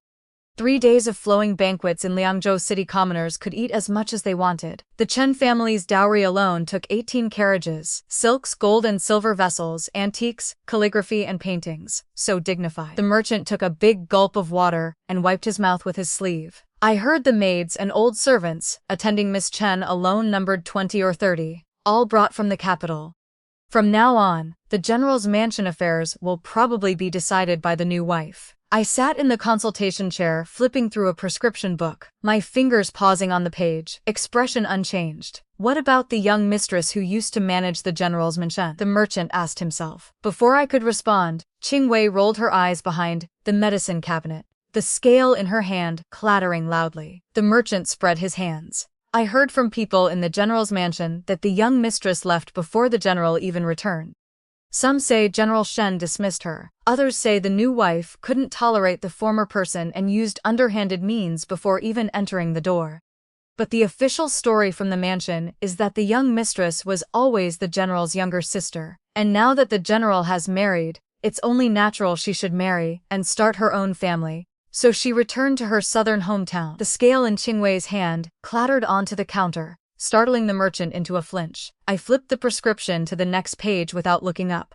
Qingwei, refill his water. The merchant seemed to sense something amiss. After finishing his water, he quickly took his leave. After he left, the hall fell quiet for a while. Qing stood motionless behind the medicine cabinet for a long moment before muttering, "How dare he say you returned to your hometown of your own accord?" I didn't answer because I suddenly understood something. Shen Zhao had told the outside world that I had returned to my southern hometown. Those 4 words, southern hometown, meant he would not send anyone to search for me. He had already arranged a respectable destination for me in public. Returning home in fine clothes, debts cleared on both sides. This explanation preserved his dignity and gave Chen Wanning an account. As for where I had actually gone or how I was living, he didn't care. Or perhaps he dared not care, because once he investigated my whereabouts, it would be tantamount to admitting he owed me something. And the upright, honorable image of General Shen could not tolerate such a debt. I stood up and walked to the doorway, looking at the crooked-necked jujube tree in the alley. A few half-green, half-red jujubes hung from its branches, spinning lazily in the autumn wind. "Qingwei," I said, "go gather the medicinal herbs drying in the rear courtyard. It looks like rain tonight." On the 16th day of the 9th month, news of Chen Wanning taking charge of the general's mansion spread like wildfire through Yunzhou. This time it wasn't a merchant but a young daughter-in-law from Liangzhou City visiting relatives. Her maiden home was in our alley, so naturally she stopped by Qingwei Hall while making rounds. "That young lady is truly beautiful," the daughter-in-law said, sitting on the bench in the consultation area, swinging her legs and cracking melon seeds. On the wedding day I squeezed into the crowd for a glimpse, fair and clean, like a fairy descended from a painting. General Shen standing beside her, such a perfect match. Qingwei yanked open a drawer in the medicine cabinet with a bang. I heard that before Miss Chen even arrived, her family's steward came to the general's mansion first and reorganized all the rules. The original account keeper, storeroom and kitchen staff were all replaced with people from the Chen family. The daughter-in-law lowered her voice, excitement of gossip in her tone. The cruelest part is they sealed all the account books the young mistress had handled, saying they needed to redo them. Think about it, new officials bring 3 fires. The new wife's first act upon entering was to erase every trace of her predecessor. I methodically performed acupuncture on an old man, heating the needle tip over flame before steadily inserting it into the acupoint. But strangely enough, the daughter-in-law continued after finishing her last handful of seeds and clapping her hands. "General Shen's complexion has been rather ashen these past few days. I heard from people in the mansion that on the wedding day he drank wine, and somehow while drunk he called out Wantong. One of the new wife's old servants overheard it. Later the new wife asked who Wantong was. General Shen only said it was a former steward of the mansion who had already left. The new wife didn't press further, but her expression reportedly wasn't pleasant. With a sharp clack, Qingwei slammed the drawer shut, hard enough to make the entire cabinet shake. I glanced up at her, signaling with my eyes not to speak. Qingwei bit her lip and turned away, pretending to organize herbs. The daughter-in-law didn't notice these details. She chattered a while longer about Liangzhou gossip before brushing off her clothes and leaving. Once she was gone, Qingwei turned around, eyes red, and muttered through gritted teeth, "Serves them right." I didn't know whether she meant it served Shen Zhao right for drunkenly calling my name, or served Chen Wanning right for looking displeased, or both. But I knew none of these matters concerned me anymore. After the old man finished his acupuncture and left, only Qingwei and I remained in the hall. Qingwei had held it in all day and finally couldn't anymore. She flung the cloth in her hand onto the table, tears falling with soft pats. "Big Sister Tang, I don't understand. You did so much for him, and in the end he tells everyone you returned to your hometown on your own?" The new wife seals all your account books the moment she arrives, as if everything you handled was dirty. How can they do that? I took a handful of dried herbs from the cabinet and put them in my mouth, chewing until the bitter medicinal juice seeped out, clearing my head. They can because they are a great aristocratic family. I spat out the chewed dregs, voice light. In the eyes of great families, a woman of merchant origin should leave of her own accord before the principal wife enters. That I made no fuss, demanded no title, was already the most dignified outcome. If I had stayed, it would have made everyone look bad. Qingwei's eyes widened. Then you're just going to let it go like this, big sister Tang? Let it go? I smiled, drew the sharply honed dagger from my waist, and placed it gently on the table. Settling accounts has never been about how fast, it's only about whether the time has come. Qingwei stared at the dagger as if she understood something, yet not quite. But she asked no more. She wiped her tears with her sleeve and turned to tidy the medicine cabinet. On the 20th day of the 9th month, Yunzhou had an autumn rain. It wasn't heavy, drizzling all day. The alley's soil turned soft and muddy, leaves from the jujube tree scattered across the ground. No patients came to the hall all morning. Qingwei and I sat in the pharmacy grinding herbs, pounding dried mugwort into paste to prepare moxa sticks for winter use. While grinding, Qingwei told me news she had heard at the market that morning. Trouble had arisen with grain and fodder logistics at the Liangzhou general's mansion. The new steward brought by the Chen family didn't understand frontier military affairs. He had routed several batches of already arranged grain and fodder incorrectly, causing 3 northwestern camps to go without food for 4 days. Soldiers at the front lines went hungry. When messengers were sent back to urge grain delivery, they discovered the mansion's account office in complete chaos. The new wife's old servants quarreled fiercely with the mansion's original retainers. I heard General Shen flew into a great rage. Qingwei pounded the mugwort with extra force, unable to suppress a note of schadenfreude in her voice. He summoned the new wife and demanded to know whether the people she brought could even manage accounts. The new wife cried and said she was a noble daughter who had never learned such coarse work. I didn't pause my hands, only smiled faintly. 8 years. I had managed the general's mansion's rear so thoroughly that he could fight at the front without distraction. He probably thought the grain logistics, herb purchases, and winter clothing preparations happened naturally, that anyone could do it just as well. Now he knew differently. But this was only the beginning. The frontier winter was fast approaching. Every winter, what the northern armies feared most wasn't battle but freezing to death or injury. Cotton clothes and quilts, medicinal reserves, placement of the wounded, every single matter could not be taken lightly. It had taken me a full 8 years to smooth out this entire process. Now the people brought by the Chen family knew nothing. Zhao Shen was too old to handle major affairs. Let the rear of the general's mansion descend into chaos. On the 25th day of the 9th month, Yunzhou City suddenly saw an influx of refugees from the Liangzhou direction. Not many scattered groups, mostly farming households from outside Liangzhou City. They said autumn had come too early this year, frost had fallen before the harvest. Combined with the change of steward at the general's mansion, the previous grain collection from outlying villages had been altered. The villagers had quarreled unhappily with the mansion, so some simply came to other cities to seek livelihoods. I set up a small stall at the entrance of Qingwei Hall, offering free consultations and medicine to these refugees while listening to news of Liangzhou. An old man from Liujia village outside Liangzhou City told me that in previous years before autumn, the young mistress, he caught himself using the old title, would send people to every village to pre-collect a portion of grain and fodder. The silver was fair. The villagers were happy to deal with the general's mansion. But this year, after the Chen's people took over, the accounts fell into disorder. Silver payments were delayed. The quality and quantity of collected grain dropped sharply. That new wife understood none of this. The old man sighed. I heard she only sits in the rear courtyard playing the zither and drinking tea. She ignores everything outside. The stewards she brought only know how to flatter. When real trouble comes, they're useless. I prepared several doses of medicine for wind cold for the old man. As I saw him out, I suddenly felt the hollow place in my chest wasn't quite so empty anymore. It wasn't Shen Zhao's retribution that pleased me. His retribution was still far from satisfying. I had only confirmed one thing. These 8 years of effort could not be casually erased. The operation of the general's mansion's rear was not something just anyone could take over. My value had never been granted by Shen Zhao. It was something I had earned myself. On the 30th day of the 9th month, Chen Wanning sent people to Yunzhou.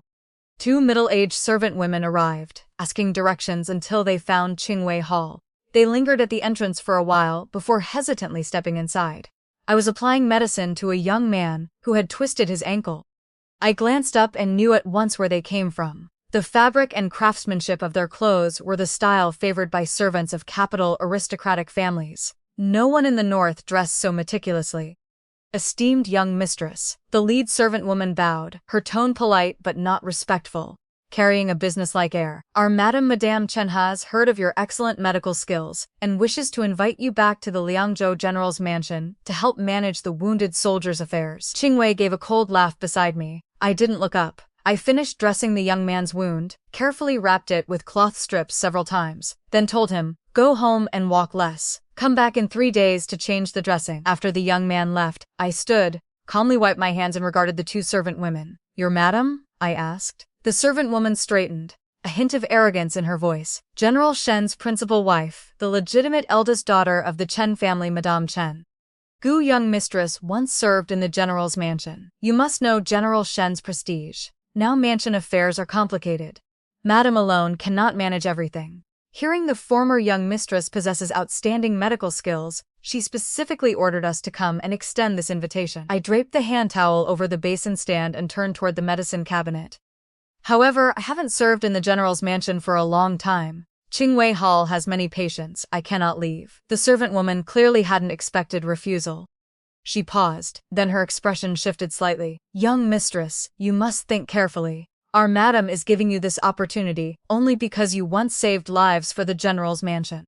A single woman like you running a small clinic in a border city. How much money can you make? Return to the general's mansion and madam will not treat you poorly." I smiled. "Not treat me poorly? Chen Wanning probably wants to bring me back so I can continue working for the general's mansion. But before, at least I had the title of younger sister. Now? If I return, what would I be? A servant to be summoned and dismissed at the principal wife's whim?" I spoke without the slightest hesitation. "I said I won't go." I took several medicinal herbs from the drawer and arranged them on the counter, each word clear. "Qingwei, see the guests out." Qingwei immediately emerged from behind the medicine cabinet, her face clearly reading, "Leave quickly," pushing the hall door wide open. The two servant women exchanged glances, faces alternating between pale and flushed. The lead one seemed about to speak, but was pulled back by her companion's sleeve. They stood a moment longer. Seeing I had no intention of engaging further, they turned and left with stiff steps.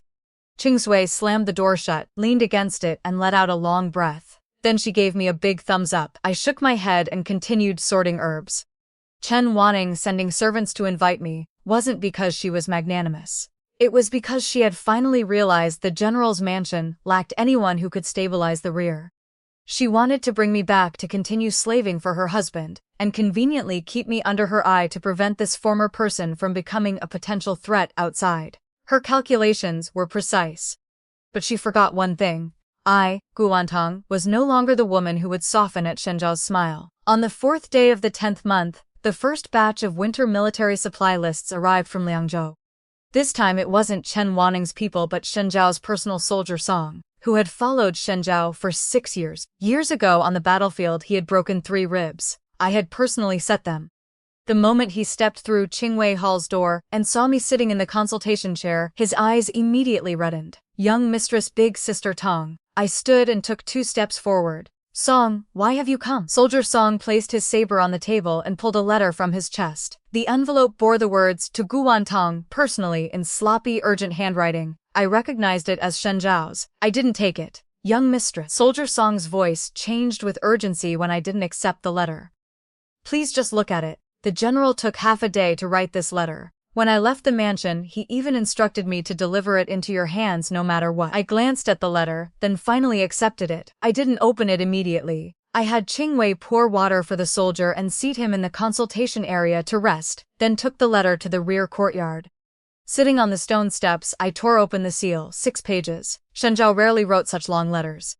The first page was entirely military matters. Urgent grain shortage at the front. The Chen family steward having routed a batch of grain incorrectly, causing 3 northwestern camps to go without food for 4 days. Winter clothing preparations were over 1,000 sets short compared to previous years.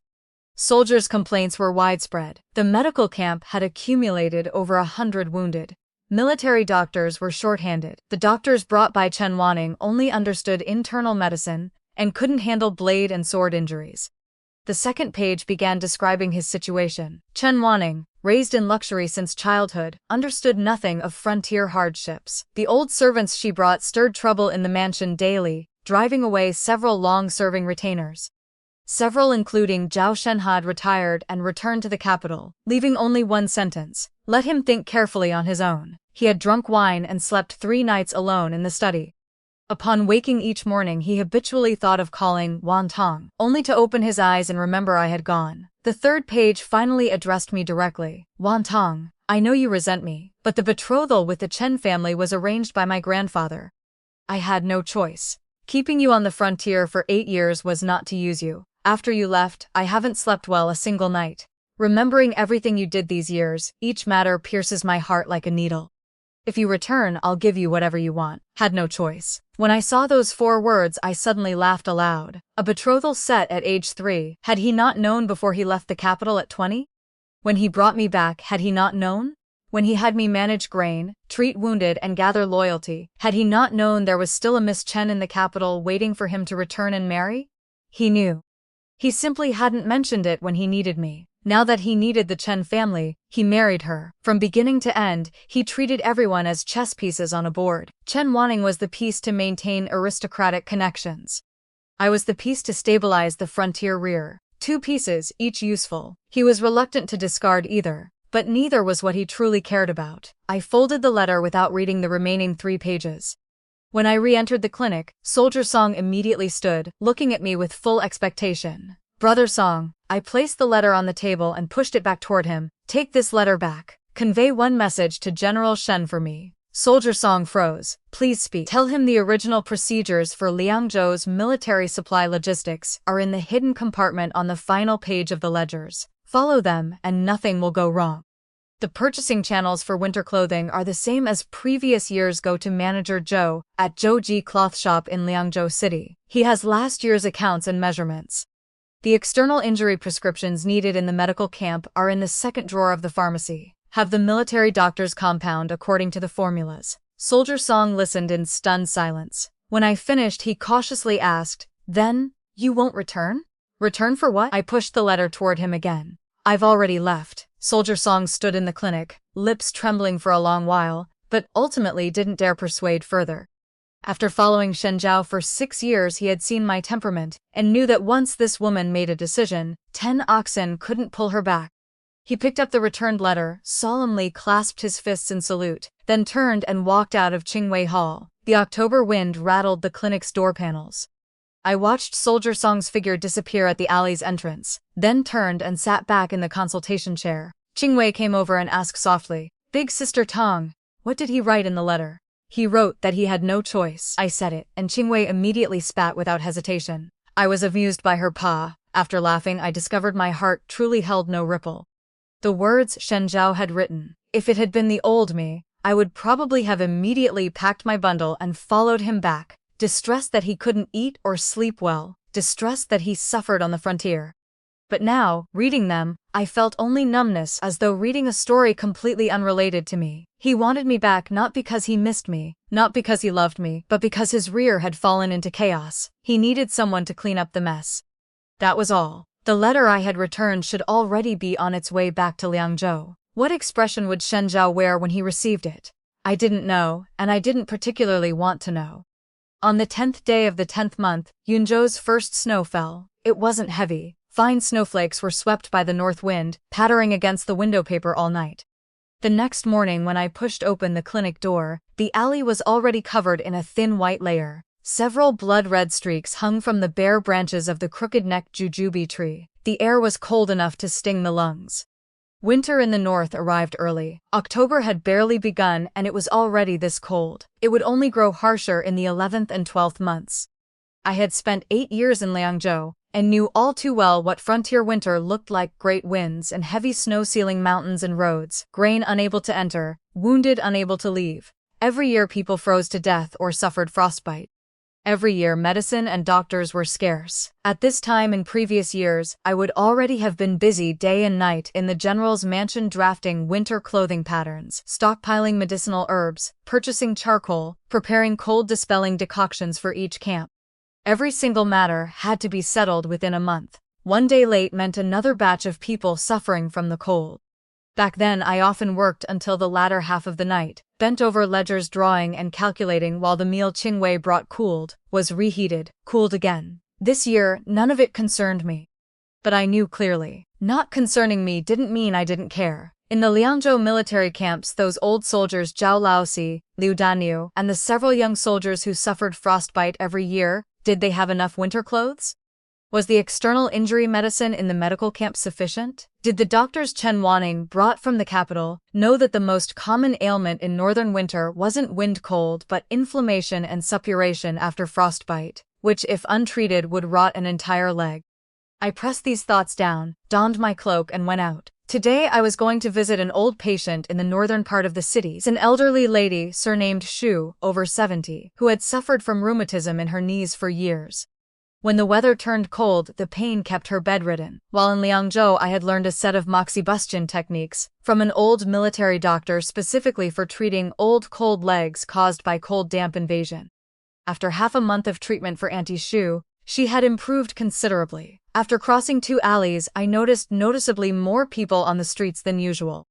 On closer look, most were refugee families dragging children and carrying bundles, pushing carts, huddled in groups by the roadside, snow dusting their bodies, faces gray-white as if frostbitten. Have you heard? Liangzhou is going to be chaotic this winter, the early morning snack seller Auntie Wu said while flipping oil cakes, gossiping with the woman beside her. Another batch of refugees just arrived, saying the general's mansion's grain distribution has doubled compared to last year. Those who can't pay grain have to use their fields as collateral. That can't be right. Wasn't everything fine in previous years? The woman beside her asked, mouth full. I remember the person managing grain in Liangzhou was a female steward, wasn't she? She handled it quite smoothly. You mean the young mistress, right? She left. Auntie Wu lowered her voice, excitement of gossip in her tone. General Shen married the Chen family's young lady from the capital. The young mistress couldn't stay. I heard she left on her own. After the new wife took over, she changed all the previous procedures. This year's grain distribution is being handled by the Chen family's stewards. What do those stewards understand about the frontier? They only know how to collect rent the way capital great families do. They've nearly driven the outlying villagers mad. I walked past them without slowing, yet heard every word clearly. As expected, trouble had arisen. In previous years I had never worried about grain distribution. I would visit every village in advance, negotiate face-to-face with the villagers, setting amounts according to that year's harvest, more in abundant years, less in lean ones. During major disasters, I even took silver from the mansion's storeroom to buy grain and subsidize them. Although the villagers complained about grain distribution, they could still get by and had no need to flee with their families. But now, the Chen family stewards only recognized the numbers on paper, caring nothing for the villagers' survival.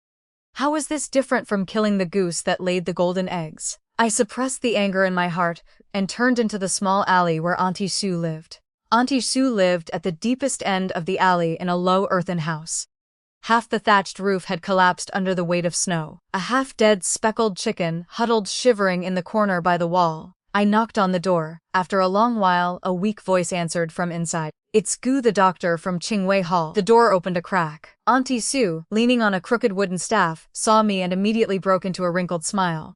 Young mistress, on such a snowy day you still come to see this old woman. I feel bad. It's on the way. I helped her sit back on the bed and place the moxa sticks and ointment I carried on the table. Auntie, after I finish with you I still need to go to the southern part of the city.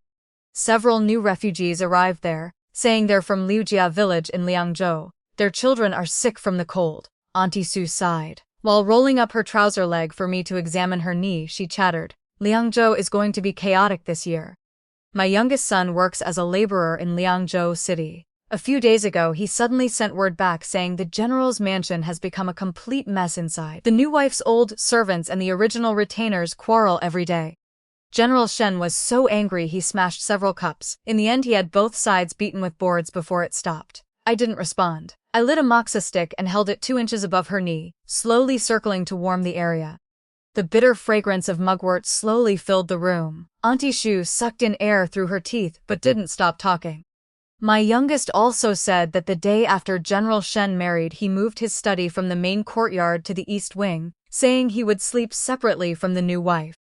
Everyone in the mansion is guessing the new wife must have quarreled with the general over the young mistress matter. Enough, Auntie, I interrupted gently. Your knee will be nearly healed after 3 more sessions. I'll have Qingwei send the ointment over later.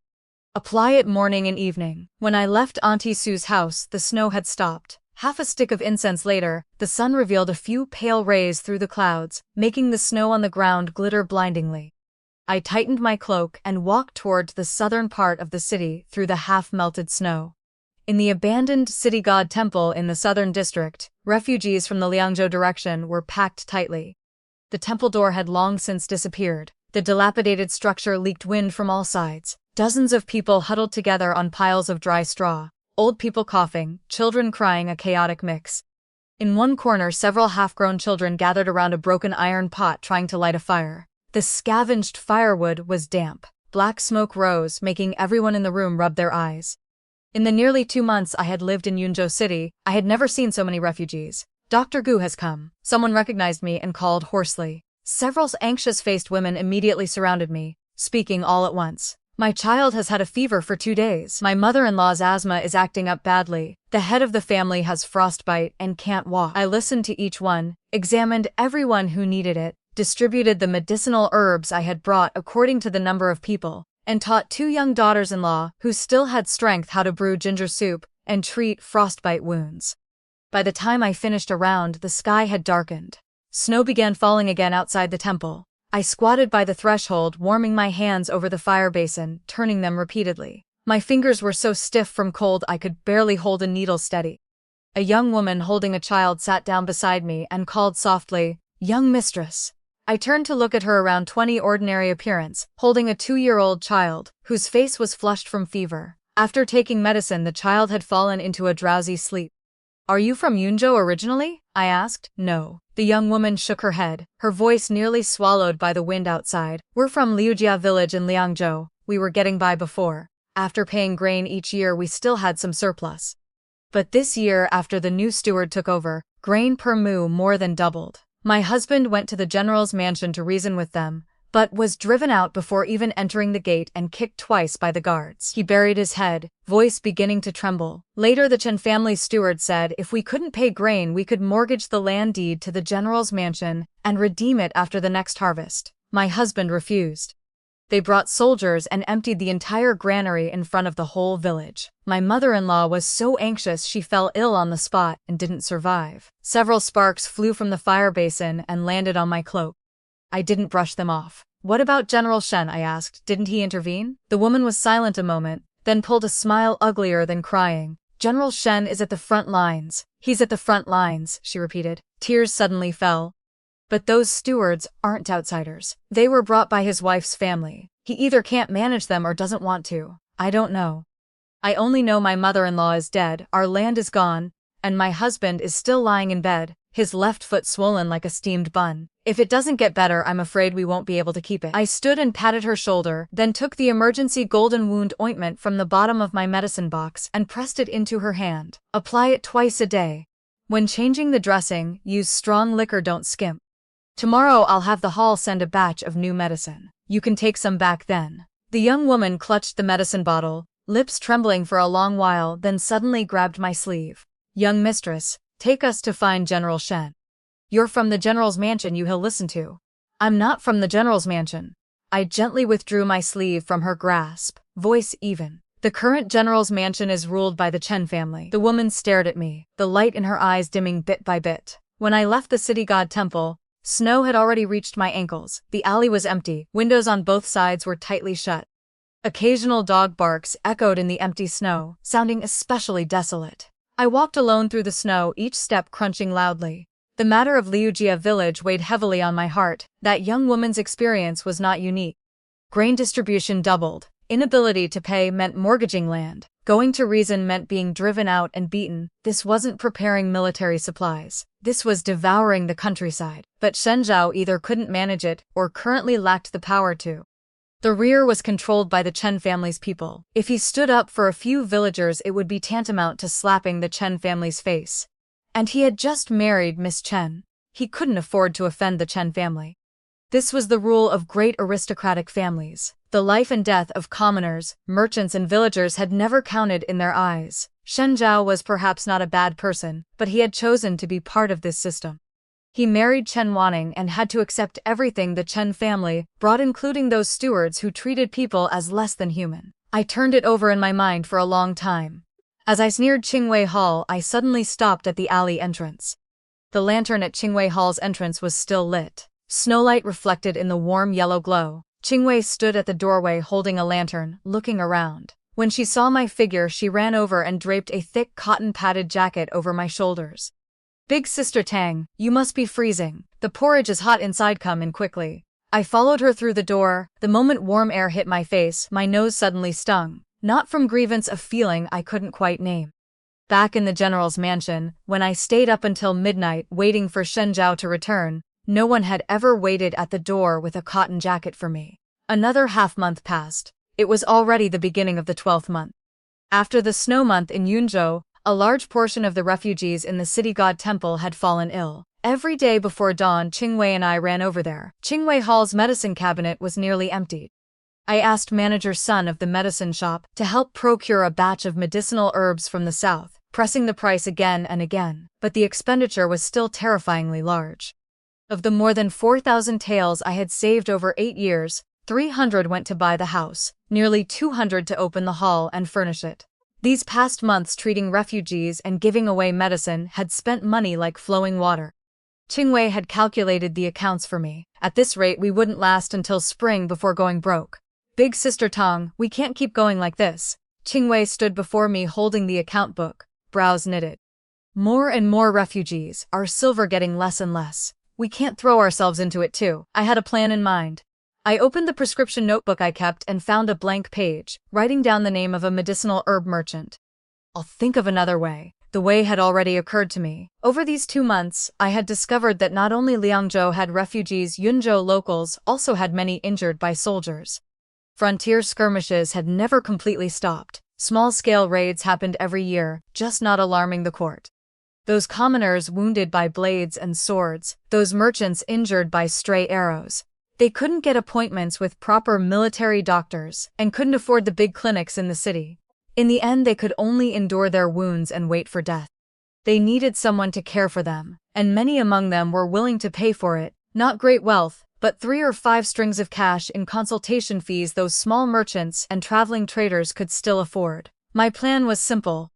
Qingwei Hall would charge consultation fees to outsiders, the amount depending on the person. The wealthy paid more, the poor paid less or nothing. Refugee treatment would not stop, but no longer entirely free. Those who could help by brewing medicine or cleaning the hall could offset fees. This way, the hall's income could at least maintain the turnover of medicinal herbs and prevent us from sitting and eating through our savings.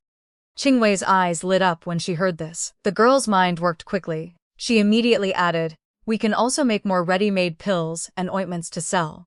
"Big Sister Tang, the moxa sticks and frostbite ointment you prepare, many people have asked about them.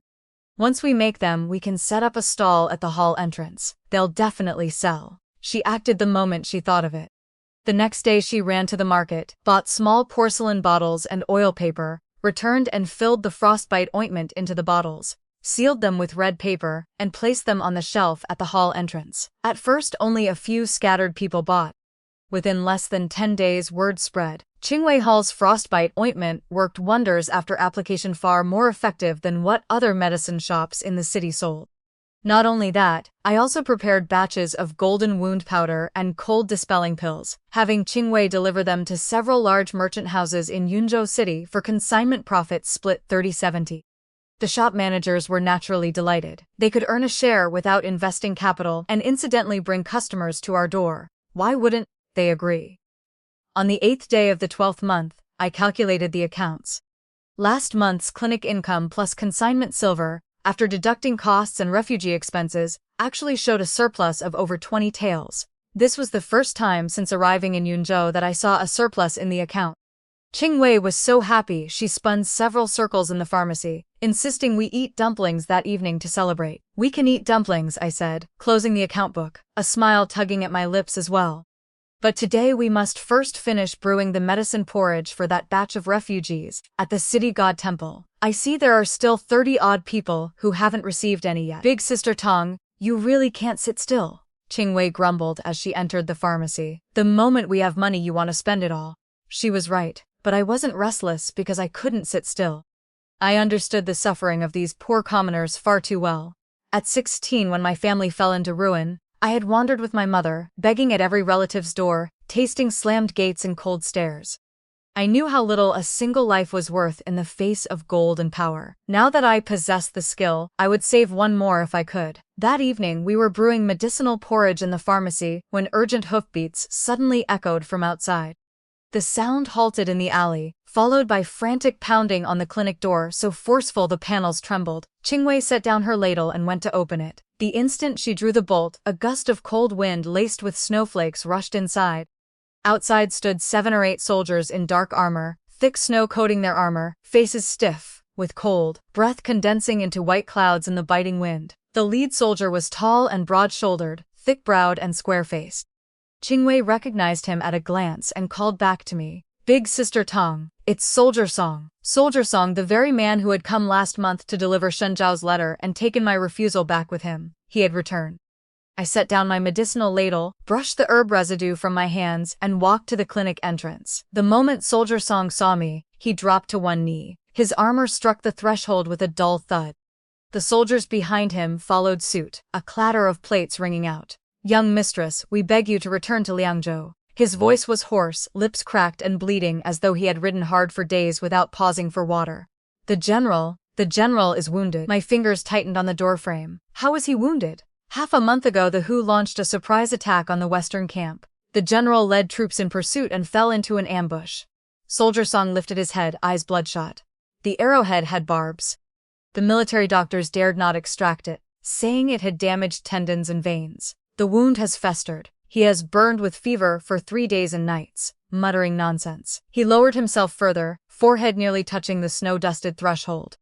Madame Chen summoned 3 doctors from Liangzhou City. All said the arrowhead could not be removed. They told us to prepare for the worst. Young mistress, I know you hold resentment in your heart, but for the sake of 8 years, please, just this once, for the general. Snowflakes swirled through the open door on the wind, melting into dark patches at my feet. Shenjiao was wounded, barbed arrowhead, infected wound, high fever that would not break.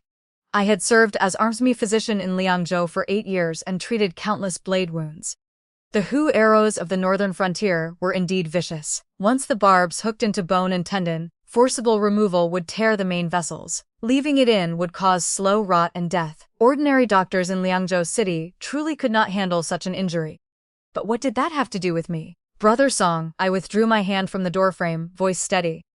Liangzhou City has military doctors. Madame Chen has summoned physicians as well. Whether I go or not makes little difference. It does. Soldier Song jerked his head up, voice nearly a roar. Those doctors won't even touch the wound. They say only you, young mistress, only you can extract this kind of arrowhead. Back then Zhao Laoxi's intestines spilled out and you sewed them back in. The general's wound is nothing to you. You must have a way. Qingwei stood by the door, still clutching the wooden ladle, brown medicinal broth dripping onto the threshold in tiny splashes. The little girl looked from the kneeling soldiers to me, lips parting as if to speak, then pressing shut again. I knew what she wanted to say. Qingwei's heart was soft. This girl I had once rescued from the roadside could never bear to see anyone beg me for help, yet she dared not open her mouth, because she knew what Shinjo had done to me. The snow fell thicker. Wind rattled the bare branches of the jujube tree at the alley's mouth. The soldiers remained kneeling in the snow, thin white powder, gathering on their armor, sinking into slush. No one moved. I regarded them in silence for a moment. Brother Song, answer one question for me. Ask, young mistress. Has the general's mansion distributed this year's winter clothing on time? Soldier Song froze, clearly not expecting the question. No, he said, voice dropping. He lowered his head, tone heavy. The western camp is still short 800 sets. The northern camp's cotton quilts haven't been gathered either. No one knows where the problem lies. Last year they arrived long before now. This year there's still no sign. The brothers are freezing so badly they have to huddle together for warmth, I asked again. What about grain and fodder? Soldier Song's head dropped lower. Grain and fodder have been cut off twice this month. And medicinal reserves? None. None at all. His voice was nearly swallowed by the wind. The medical camp is desperately short. The military doctors don't even have proper hemostatic powder left. I stood in the doorway, northern wind and snow lashing my face, cold piercing to the bone. 800 sets of winter clothing short. Grain cut off twice. Not even enough hemostatic powder. This was the result of Madame Chen Chen managing the general's mansion for only a few months. Brother Song. I crouched down, meeting his frostbitten face. I can return to save Xinjiao's life, but I have conditions. Soldier Song's eyes lit up instantly. Whatever conditions you name, I'll agree. First, restore all logistics for grain and fodder, winter clothing, and medicinal herbs to the procedures I established last year.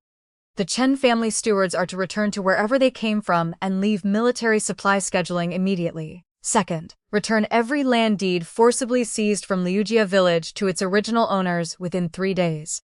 Convert the confiscated grain into silver at market price and compensate the villagers in full. Third, I met his eyes, each word deliberate. I am not returning to stay. I am going to clean up the general's mansion's mess. Once it is done, I leave. I will save Xinjiao's life, but I need no thanks from him. I will never set foot in that mansion again, not even half a step. Soldier Song knelt in the snow, body trembling faintly. After 6 years at Xinjiao's side, he understood what these conditions meant. Xinjiao would have to draw a hard line between his newlywed wife of less than 3 months and the entire Chen family. Yet he did not hesitate.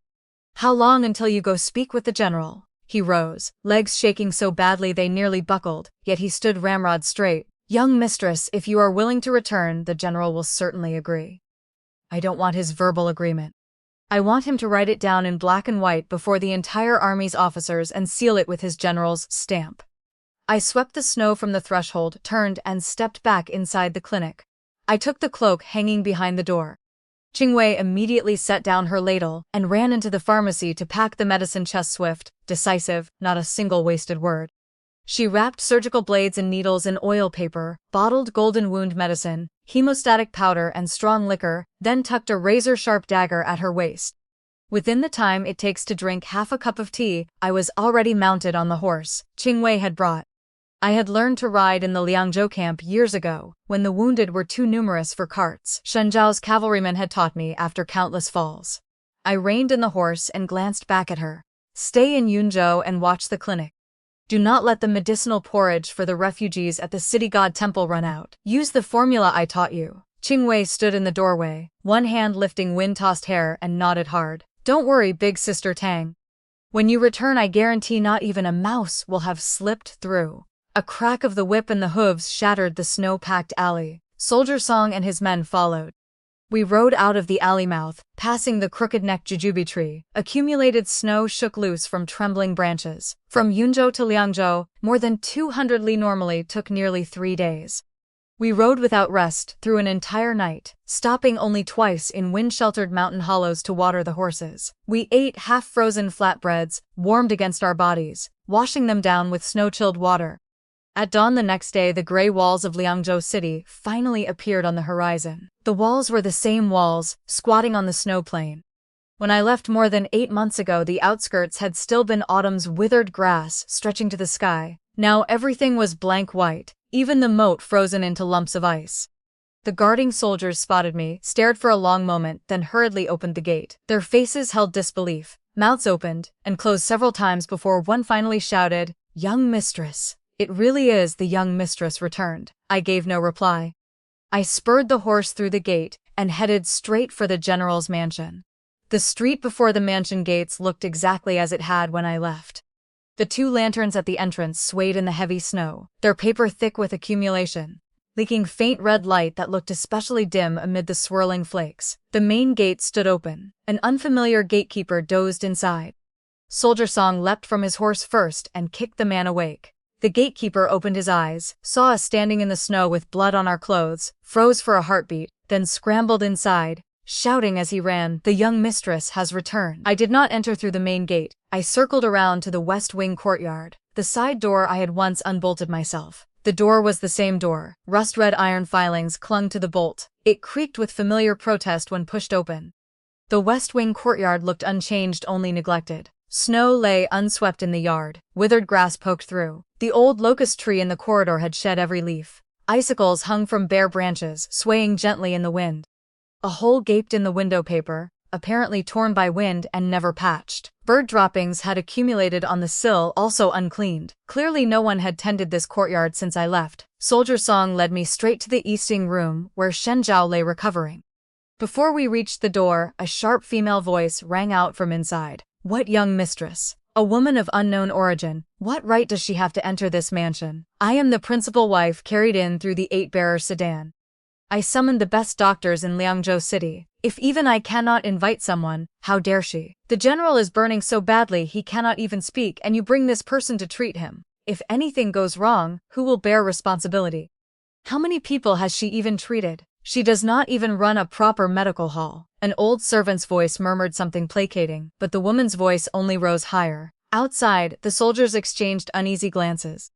I removed the medicine chest from my shoulder, calmly pushed open the east wing door, and stepped across the threshold. A brazier burned inside, warm air mixed with the sense of medicine and blood rushing forward. Chen Wanning stood before Shen Zhao's bed in a pomegranate red brocade robe, an entire set of gold hair ornaments pinned in her hair, her entire person bright and sharp. The instant she saw me, her voice cut off. Her expression shifted from anger to shock, then sank into cold fury. "So you are Guan Tong?" It was not a question. I did not answer. My gaze passed over her shoulder and landed on Shen Zhao lying in the bed. He had lost a great deal of weight, face gray-white, lips bloodless. Although the wound on his left shoulder was wrapped in gauze, seeping pus and blood had already soaked through, staining the bedding beneath a dark crimson. His eyes were closed, brows tightly knit, cracked lips moving as he muttered indistinctly. I listened for a moment and understood what he was repeating over and over. "Wantong, you've worked hard." Even in delirium he murmured only that single phrase. Chen Wanning stood before me, the pomegranate red brocade glaring against the room's bloody atmosphere. Her gaze traveled from the top of my head down to my shoes, then back to my face. The corner of her mouth lifted slightly. That was how aristocratic young ladies looked at people, not merely with their eyes, but measuring every detail of clothing, hair ornaments, every clue to status, then assigning a price in their minds. "You are Guan Tong," she repeated, voice more certain this time, ending on a faintly superior upward lilt. "Soldier Song went to Yunzhou to invite you without my permission. The general's condition is critical. He cannot withstand outsiders of dubious origin stirring trouble." She bit the words, dubious origin, with particular clarity. I ignored her. I walked straight to Shen Zhao's bedside, set the medicine chest on the low table, opened it, and took out strong liquor and a blade. The blade gleamed coldly in the candlelight. I wiped it inch by inch from tip to hilt, with a cotton pad soaked in liquor. "What are you doing?" Chen Wanning's voice sharpened. She stepped forward, skirts sweeping the floor with a hurried rustle. "Someone seize this woman." Before she finished, Soldier Song crossed the threshold and positioned himself behind me, hand on his saber hilt, gaze heavy on Chen Wanning. Several soldiers behind him followed, the clash of armor plates echoing through the room, silent, oppressive. No blades drawn, no harsh words spoken. Those few silent stares alone declared their stance. Outrageous. An old servant rushed forward from the side, shielding Chen Wanning, pointing at Soldier Song and shouting, "You coarse brutes! This is our Chen family's legitimate young lady, the principal wife of the general's mansion. Are you rebelling?" Soldier Song paid her no heed. He simply looked at Chen Wanning and said, word by word, "Madam Chen, the young mistress has come to save the general's life. He has burned with fever for 3 days and nights. Not one of the doctors you summoned dared to wield the knife. If you refuse to let her treat him and something goes wrong, will you bear the responsibility, or will the Chen family?"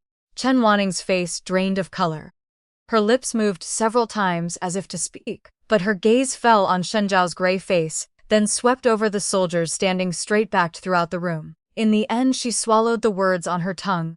She stepped back half a pace, covering her mouth and nose with a handkerchief, as though the bloody stench in the room offended her. I paid her no further attention. I peeled away the gauze layers from Shen Zhao's shoulder one by one.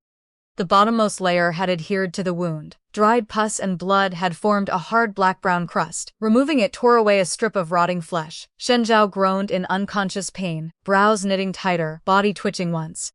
The wound sat in the hollow of his left shoulder. The arrowhead had embedded between collarbone and shoulder blade. The surrounding flesh was swollen and shiny, skin purple-black, rotting meat curled outward, yellow-green pus seeping free.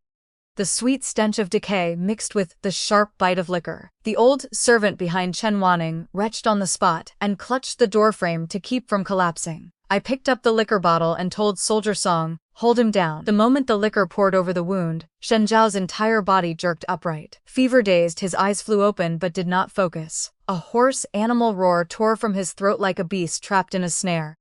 Two soldiers pinned his shoulders. He struggled briefly, then his head lolled and he sank back into half-unconsciousness, lips moving in broken, indistinct syllables. "Wan Tong, don't go." The voice was soft. Yet in the silent room everyone heard it clearly. Chen Wanning's face turned from white to iron gray. I did not look up. I inserted 5 silver needles in sequence around the wound to stop the bleeding, then lifted the blade I had sterilized in liquor. The arrowhead's position was treacherous, wedged in the gap between collarbone and scapula, barbs hooked into tendon. Forcible extraction would sever the main vessel. I cut along the shaft, blade tip lifting away rotting flesh to expose white bone fragments and the iron-gray arrowhead embedded in the bone seam. Sweat beaded on my forehead and trickled down my temples. Qingwei was not here. No one wiped it away. I tilted my head and wiped it on the cloth at the bedside. Fresh blood welled up, soaking the gauze in my hand and half my sleeve. At some point, the space outside had filled with soldiers, servants, elderly retainers of the mansion, military doctors who had rushed over upon hearing the news crowded at the door and windows, craning their necks to peer inside. No one spoke. Only the faint sound of my blade slicing flesh and Shen Zhao's occasional pained groans could be heard. Chen Wanning stood in the corner, handkerchief twisted into a knot in her hands, the last trace of aristocratic composure gone from her face. Was she not Shen Zhao's principal wife? Was she not the legitimate daughter of the Chen family? Yet now everyone in the room looked not at her. The worry in the soldier's eyes at the door was not for her. The name Shen Zhao had murmured in delirium was not hers. In that moment I saw something familiar in her eyes, the humiliation of being excluded. Just as I had felt when I first saw that marriage contract. But I had no time to pity her. The blade tip had reached the base of the arrowhead. I drew a deep breath, used the back of the blade to gently press the barbed wrist, applied a precise twist, and in the collective held breath of the room, extracted the entire arrowhead along with bone fragments and shattered bone shards. Metal clinked crisply into the copper basin. The soldiers outside exhaled as one. Several men's eyes reddened on the spot. Soldier Song wiped sweat from his face, lips trembling too much to form words. Next came cleaning the wound, suturing, applying medicine, and bandaging procedures I had performed countless times, so familiar I could do them with eyes closed. By the time I tied the final knot and rewrapped the wound in clean gauze, 2 hours had passed. When I straightened, my spine cracked twice. My fingers ached so badly I could barely open them. Shen Zhao's high fever had not yet broken, but the wound no longer oozed pus and blood. The gray pallor on his face had lightened slightly. His breathing gradually steadied, cracked lips finally closed, no longer muttering those indistinct syllables. I walked to the copper basin and washed my hands. The water had gone cold. Blood had clotted into dark red flakes at the bottom. I soaked my hands and scrubbed again and again until the blood beneath my nails was gone, though my fingertips remained pale and wrinkled. "Brother Song," I dried my hands and turned to the soldier standing beside the bed. "The arrowhead has been removed and all rotting flesh cleared. Change the dressing once tonight and once tomorrow afternoon using the formula I left.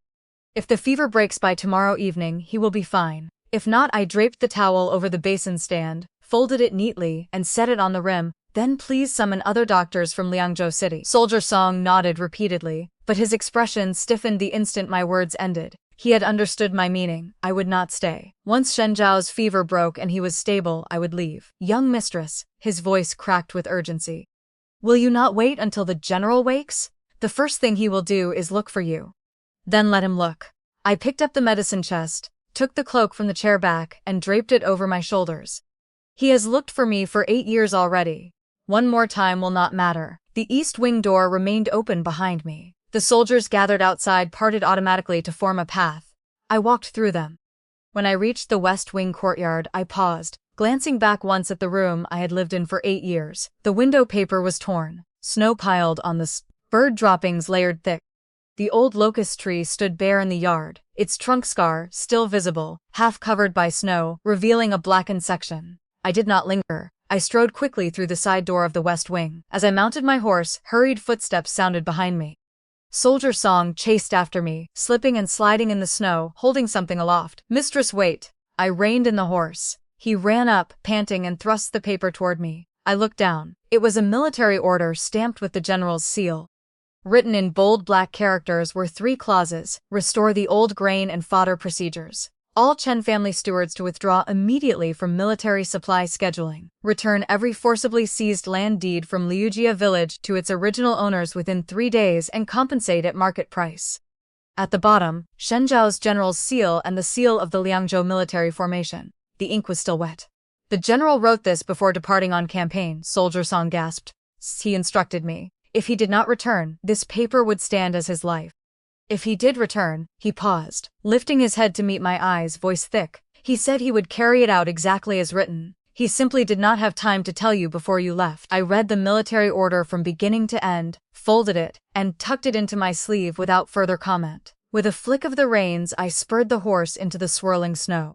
By the time I rode out of Liangzhou's city gate, the sky had already darkened. The guarding soldiers on the watchtower called from afar, "Young mistress." Their voices tangled in the howling wind and snow. I raised a hand in farewell and, with the 2 soldiers, galloped toward Yunzhou. The snow had not stopped. If anything, it fell thicker. Northern wind drove snow pellets into my face like fine grit. The horse's breath came in great white clouds. Hooves lifted from snow and sank again with every difficult step. The outward journey had been rushed one night to Liangzhou. The return was far slower. Wind and snow were heavy. The horses were exhausted. We rested one night in a mountain hollow along the way, sheltering beneath a windbreak cliff. The 2 soldiers took turns keeping watch, while I wrapped myself in my cloak and leaned against the saddle, listening to the wind all night. At first light, the snow finally ceased. We set out again, following the half-buried official road toward Yunzhou. The wilderness on either side stretched white and empty. Not even a bird could be seen. Between heaven and earth, only the sound of hooves on snow remained. At dusk the following day, the walls of Yunzhou city finally appeared on the horizon. Fewer people queued at the gate than usual. Merchants braving the cold huddled in roadside tea stalls, warming themselves by fires. I rode straight through the gate. Hooves rang crisply on the blue stone pavement, drawing sidelong glances from passers-by. The lantern at Qingwei Hall's entrance still glowed. Qingwei crouched on the threshold applying ointment to a refugee child.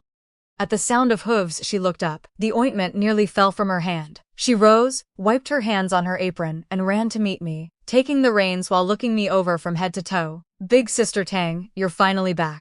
After you left, another 20-odd people arrived at the city god temple. We almost couldn't keep up with the medicinal porridge. What happened to the blood on your hands? Did General Shen?" She spoke rapidly, then suddenly lowered her voice with an almost imperceptible tension. "Did he come?" I tossed her the reins and dismounted, flexing my frozen legs and feet. I bent to pick up the ointment she had dropped and pressed it onto the shoulder of the little girl who had already extended her arm expectantly. "He came," I repeated, tone as casual as discussing the weather. "The snow stopped today, so I left." Qingwei blinked, pressed her lips together, and stared at me for a moment before bursting into laughter. "Big Sister Tang, this time you've truly ground General Shen's face into the dirt beneath your heel." She laughed until her eyes curved. I unstrapped the medicine chest from the horse's back and slung it over my shoulder. "You saved his life yet refused to stay. He wants to thank you but has no opportunity. He wants to repay the favor but cannot. It pains him more than a knife wound." I tugged her braid. "What do you know? Go inside and cook the porridge." Another month and more passed. The 12th month drew to a close. Snow in Yunzhou fell without end. Another 50 or 60 refugees arrived at the city god temple, all from the Liangzhou direction. They said the general's mansion had indeed restored the old grain and fodder procedures, but the holes left by previous chaos were too large to fill quickly. Some villagers, terrified by the ordeal, had simply packed up and left for good rather than return. Qingwei Hall's business, however, flourished. Frostbite ointment and golden wound powder had earned a reputation throughout Yunzhou city. Even merchants from neighboring Yang City came specifically to purchase stock. Qingwei led 2 newly hired young maids, grinding herbs until sweat poured down their faces. Patients lined up from morning until night. I could no longer manage alone, so I invited Dr. Meng to hold clinic half-days on alternate days. I had established myself in Yunzhou, not through any lingering favor from the general's mansion, not through anyone's pity or charity, but through these 2 hands, through jar after jar of genuine frostbite ointment, through curing illness after illness for the poor commoners. Neighbors called me Dr. Gu, some familiar aunties and grannies simply called me Tang Girl. During festivals, the alley residents would bring bowls of dumplings or plates of cured meat. At Qingwei Hall's threshold, someone often quietly left a handful of celery or a few eggs, no name attached. These things weighed far heavier than the hollow dignity piled high with silver in the general's mansion. On the evening of the 28th day of the 12th month, I was writing a prescription for the final patient when Qingwei returned from gathering firewood outside, stamping snow from her feet and shivering. "Big Sister Tong, someone has arrived outside." She lowered her voice. "It looks like General Shen." My brush paused, leaving a black dot on the prescription paper. "Where?" I asked. "At the alley entrance." Qingwei set the firewood down, voice urgent yet hushed, barely containing tension. "He came alone on his knees, no soldiers, not even a horse. I don't know how long he walked. His body is covered in snow, face so frozen you can barely recognize him." I finished the prescription and handed it to the patient, then rose and walked to the door. The instant I pushed it open, cold wind rushed in, setting the lantern above the door swinging wildly. At the alley entrance, a tall figure knelt in the snow. He had lost a great deal of weight. He wore only a thin dark green cotton robe, no general's uniform, no armor like an ordinary commoner. Thick snow coated his hair, his face held little color, lips tinged blue. The wound on his left shoulder had apparently not healed fully. He knelt slightly tilted to the left, as though unable to support his own weight. The moment he saw me, he looked as though something had struck him hard. His body swayed, then he lowered his head deeply, forehead nearly touching the snow. Qingwei stood behind me, tugging my sleeve. "Big Sister Tong, should I drive him away?" "No need." I withdrew my sleeve from her grasps and stepped into the snow. Doors in the alley cracked open a sliver. Someone peeked out, then retreated. The three words General Shen were known to everyone in Liangzhou and Yunzhou, the man who had shed blood on the frontier for 8 years. Now he knelt in the snow of a remote alley, bowing his head to a woman who ran a small medical hall. I stopped 3 paces from him. "General Shen," I said, voice neither light nor heavy, "rise. The ground is cold." He lifted his head to look at me. His eyes were red but held no tears. "Wan Tong?" His voice was terribly hoarse, as though his throat were filled with coarse sandpaper. "I did not come to beg you to return. I know you will not. I came only to say a few words. Once I finish, if you want me to leave, I will leave." I watched him, without replying. He was silent a moment, then spoke again, voice trembling. "This past month I have thought everything through. 8 years ago I brought you to Liangzhou, not because I needed someone to manage the rear, but because I wanted to keep you by my side." His fingers clenched at his sides, knuckles white, veins pulsing faintly on the back of his hand. "But I dared not marry you. The military rules I myself established forbid officers from marrying for personal desire, so I dared not break my own rules. I feared being accused of forgetting righteousness for beauty, feared giving others leverage. I used that damned rule as a shield for 8 years. Snow began falling again, fine flakes settling on his hair and trembling lashes. I used the rules as an excuse to let you waste 8 years in ambiguity. I thought you would never leave. I thought you would wait no matter what. I was wrong. I was despicable." His voice dropped until it was nearly swallowed by the falling snow. "The day I returned and saw the empty room, saw you had taken nothing, saw the box of letters still sitting untouched on the table, I finally understood. You were not threatening me. You had truly given up on me, the kind of giving up that does not even bother to hate." He reached into his robe and drew out a letter envelope warmed damp by body heat, offering it to me. The envelope bore a line of crooked characters in his handwriting far messier than usual, as though his hand had shaken too badly to hold the brush steady. "This is the last letter I will ever write from the general's mansion. You wrote to me for 8 years. I never once replied properly. This time I wrote to you. I did not take it." He tore the envelope open himself and drew out a neatly folded sheet of paper. Not letter paper, but a marriage contract.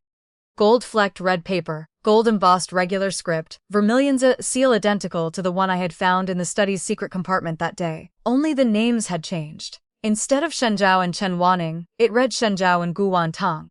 "My divorce agreement with Chen Wanning is already being processed," he said, holding the contract before me, arm trembling, whether from cold or something else I could not tell.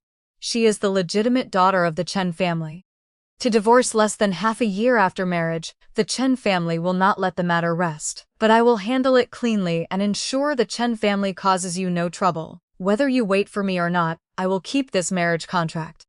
I do not ask you to accept it now, but I want you to know one thing. In this world there is not only that one marriage contract. Snowflakes landed on the gold-flecked red paper, blurring the gold characters. I looked at my name on that marriage contract for a long time. Then I took something from my sleeve. The military order, stamped with the general's seal that Soldier Song had pressed into my hand outside Liangzhou City. I unfolded it and pointed to the third clause. Return every forcibly seized land deed from Liujia village to its original owners within 3 days and compensate at market price. I lifted my gaze to him. General Shen, has the compensation silver for Liujia village arrived? He froze, then answered. It arrived on the 20th day of the 12th month. Every household received twice the market price. What about Liangzhou village? He froze again. Liangzhou village 45 li north of Liangzhou City, I said evenly. In the 10th month the Chen family steward forcibly seized winter grain from 37 households there. 2 people froze to death on the estate. Did you know? His face changed, not from guilt, but genuine ignorance. He had fought too long at the front. Upon returning, he had been injured and unconscious. He had probably not even sorted through half the mess in the rear. What about Wijia village? Baogu village? Xiaolutun? I folded the military order and returned it to my sleeve, each word falling like a stone. Every one of these villages suffered grain seizures. Your military order mentioned only Liujia village. But the villages your wife's family harmed are not limited to Liujia village. I stepped forward, closer now, close enough to see my reflection in his eyes. You said you were wrong. You said you were sorry to me. I heard all of it. But what you owe me, Shenzhou, is not only you. What owes me is the entire aristocratic system behind you, respecting the powerful, matching doors and households, merchants being base, women disposable. It took me 8 years to crawl out of that system. You want me to return? With what? A marriage contract? A single I was wrong? I drew my cloak tighter. Snow settled on my shoulders, quickly forming a thin white layer. Go compensate every village outside Liangzhou City that suffered grain seizures. Go make the Chen family stewards vomit up every tale of military silver they swallowed these years. Go tear apart that system that divides people into 9 ranks and show it to me. When that day comes, come speak the words I am sorry to me again. I did not look at him again. I turned and walked toward Qingwei Hall. Behind me came the sound of him rising, snow crunching underfoot. He took 2 steps forward, then stopped, as though some force had pinned him in place. Wantong. His voice drifted in the snow, yet every word seemed squeezed from his chest. Even if you never forgive me, I accept it. But remember what I said today. I will keep this marriage contract for a lifetime. My steps did not slow. I pushed open the door of Qingwei Hall. Qingwei stood inside, still clutching the wooden ladle for stirring porridge. She looked at my face, then at the figure still standing in the snow at the alley entrance. Her mouth opened and closed several times before she finally managed. Big Sister Tang. The porridge is ready. Then serve 2 bowls. I hung my cloak on the hook behind the door, washed my hands in the copper basin, and sat behind the long consultation table. I opened today's unfinished prescription notebook. 1 bowl for yourself, 1 for me. Extra ginger. Qingwei carried the porridge over. I accepted the bowl and held it in both hands. The warm porcelain pressed against my palms, slowly melting the chill I had brought back from the snow. Outside the window snow continued to fall. Qingwei glanced out while holding her own bowl and muttered, "This snow looks like it will last until tomorrow." "Let it fall," I said, blowing on the steam rising from the surface. "No matter how heavy, it cannot break the jujube tree's branches." That night, Yunzhou City received another full night of goose feather snow. At first light the next morning, I pushed open the clinic door. No one remained at the alley entrance, only 2 faint knee prints in the snow, half covered by fresh flakes, their outlines still vaguely visible. Qingwei took a broom to clear the snow at the entrance, and stared at those prints for a long while. When she returned, she said, "Big Sister Tang, he's gone." I flipped the medicinal herbs over and spread them anew, then sat back behind the consultation table and opened a fresh page of the prescription notebook. I lifted my brush and wrote the date, 48th year of Qianyuan, 1st day of the 1st month. Sunlight filtered through the window paper, falling across the page and across the hand that held the brush.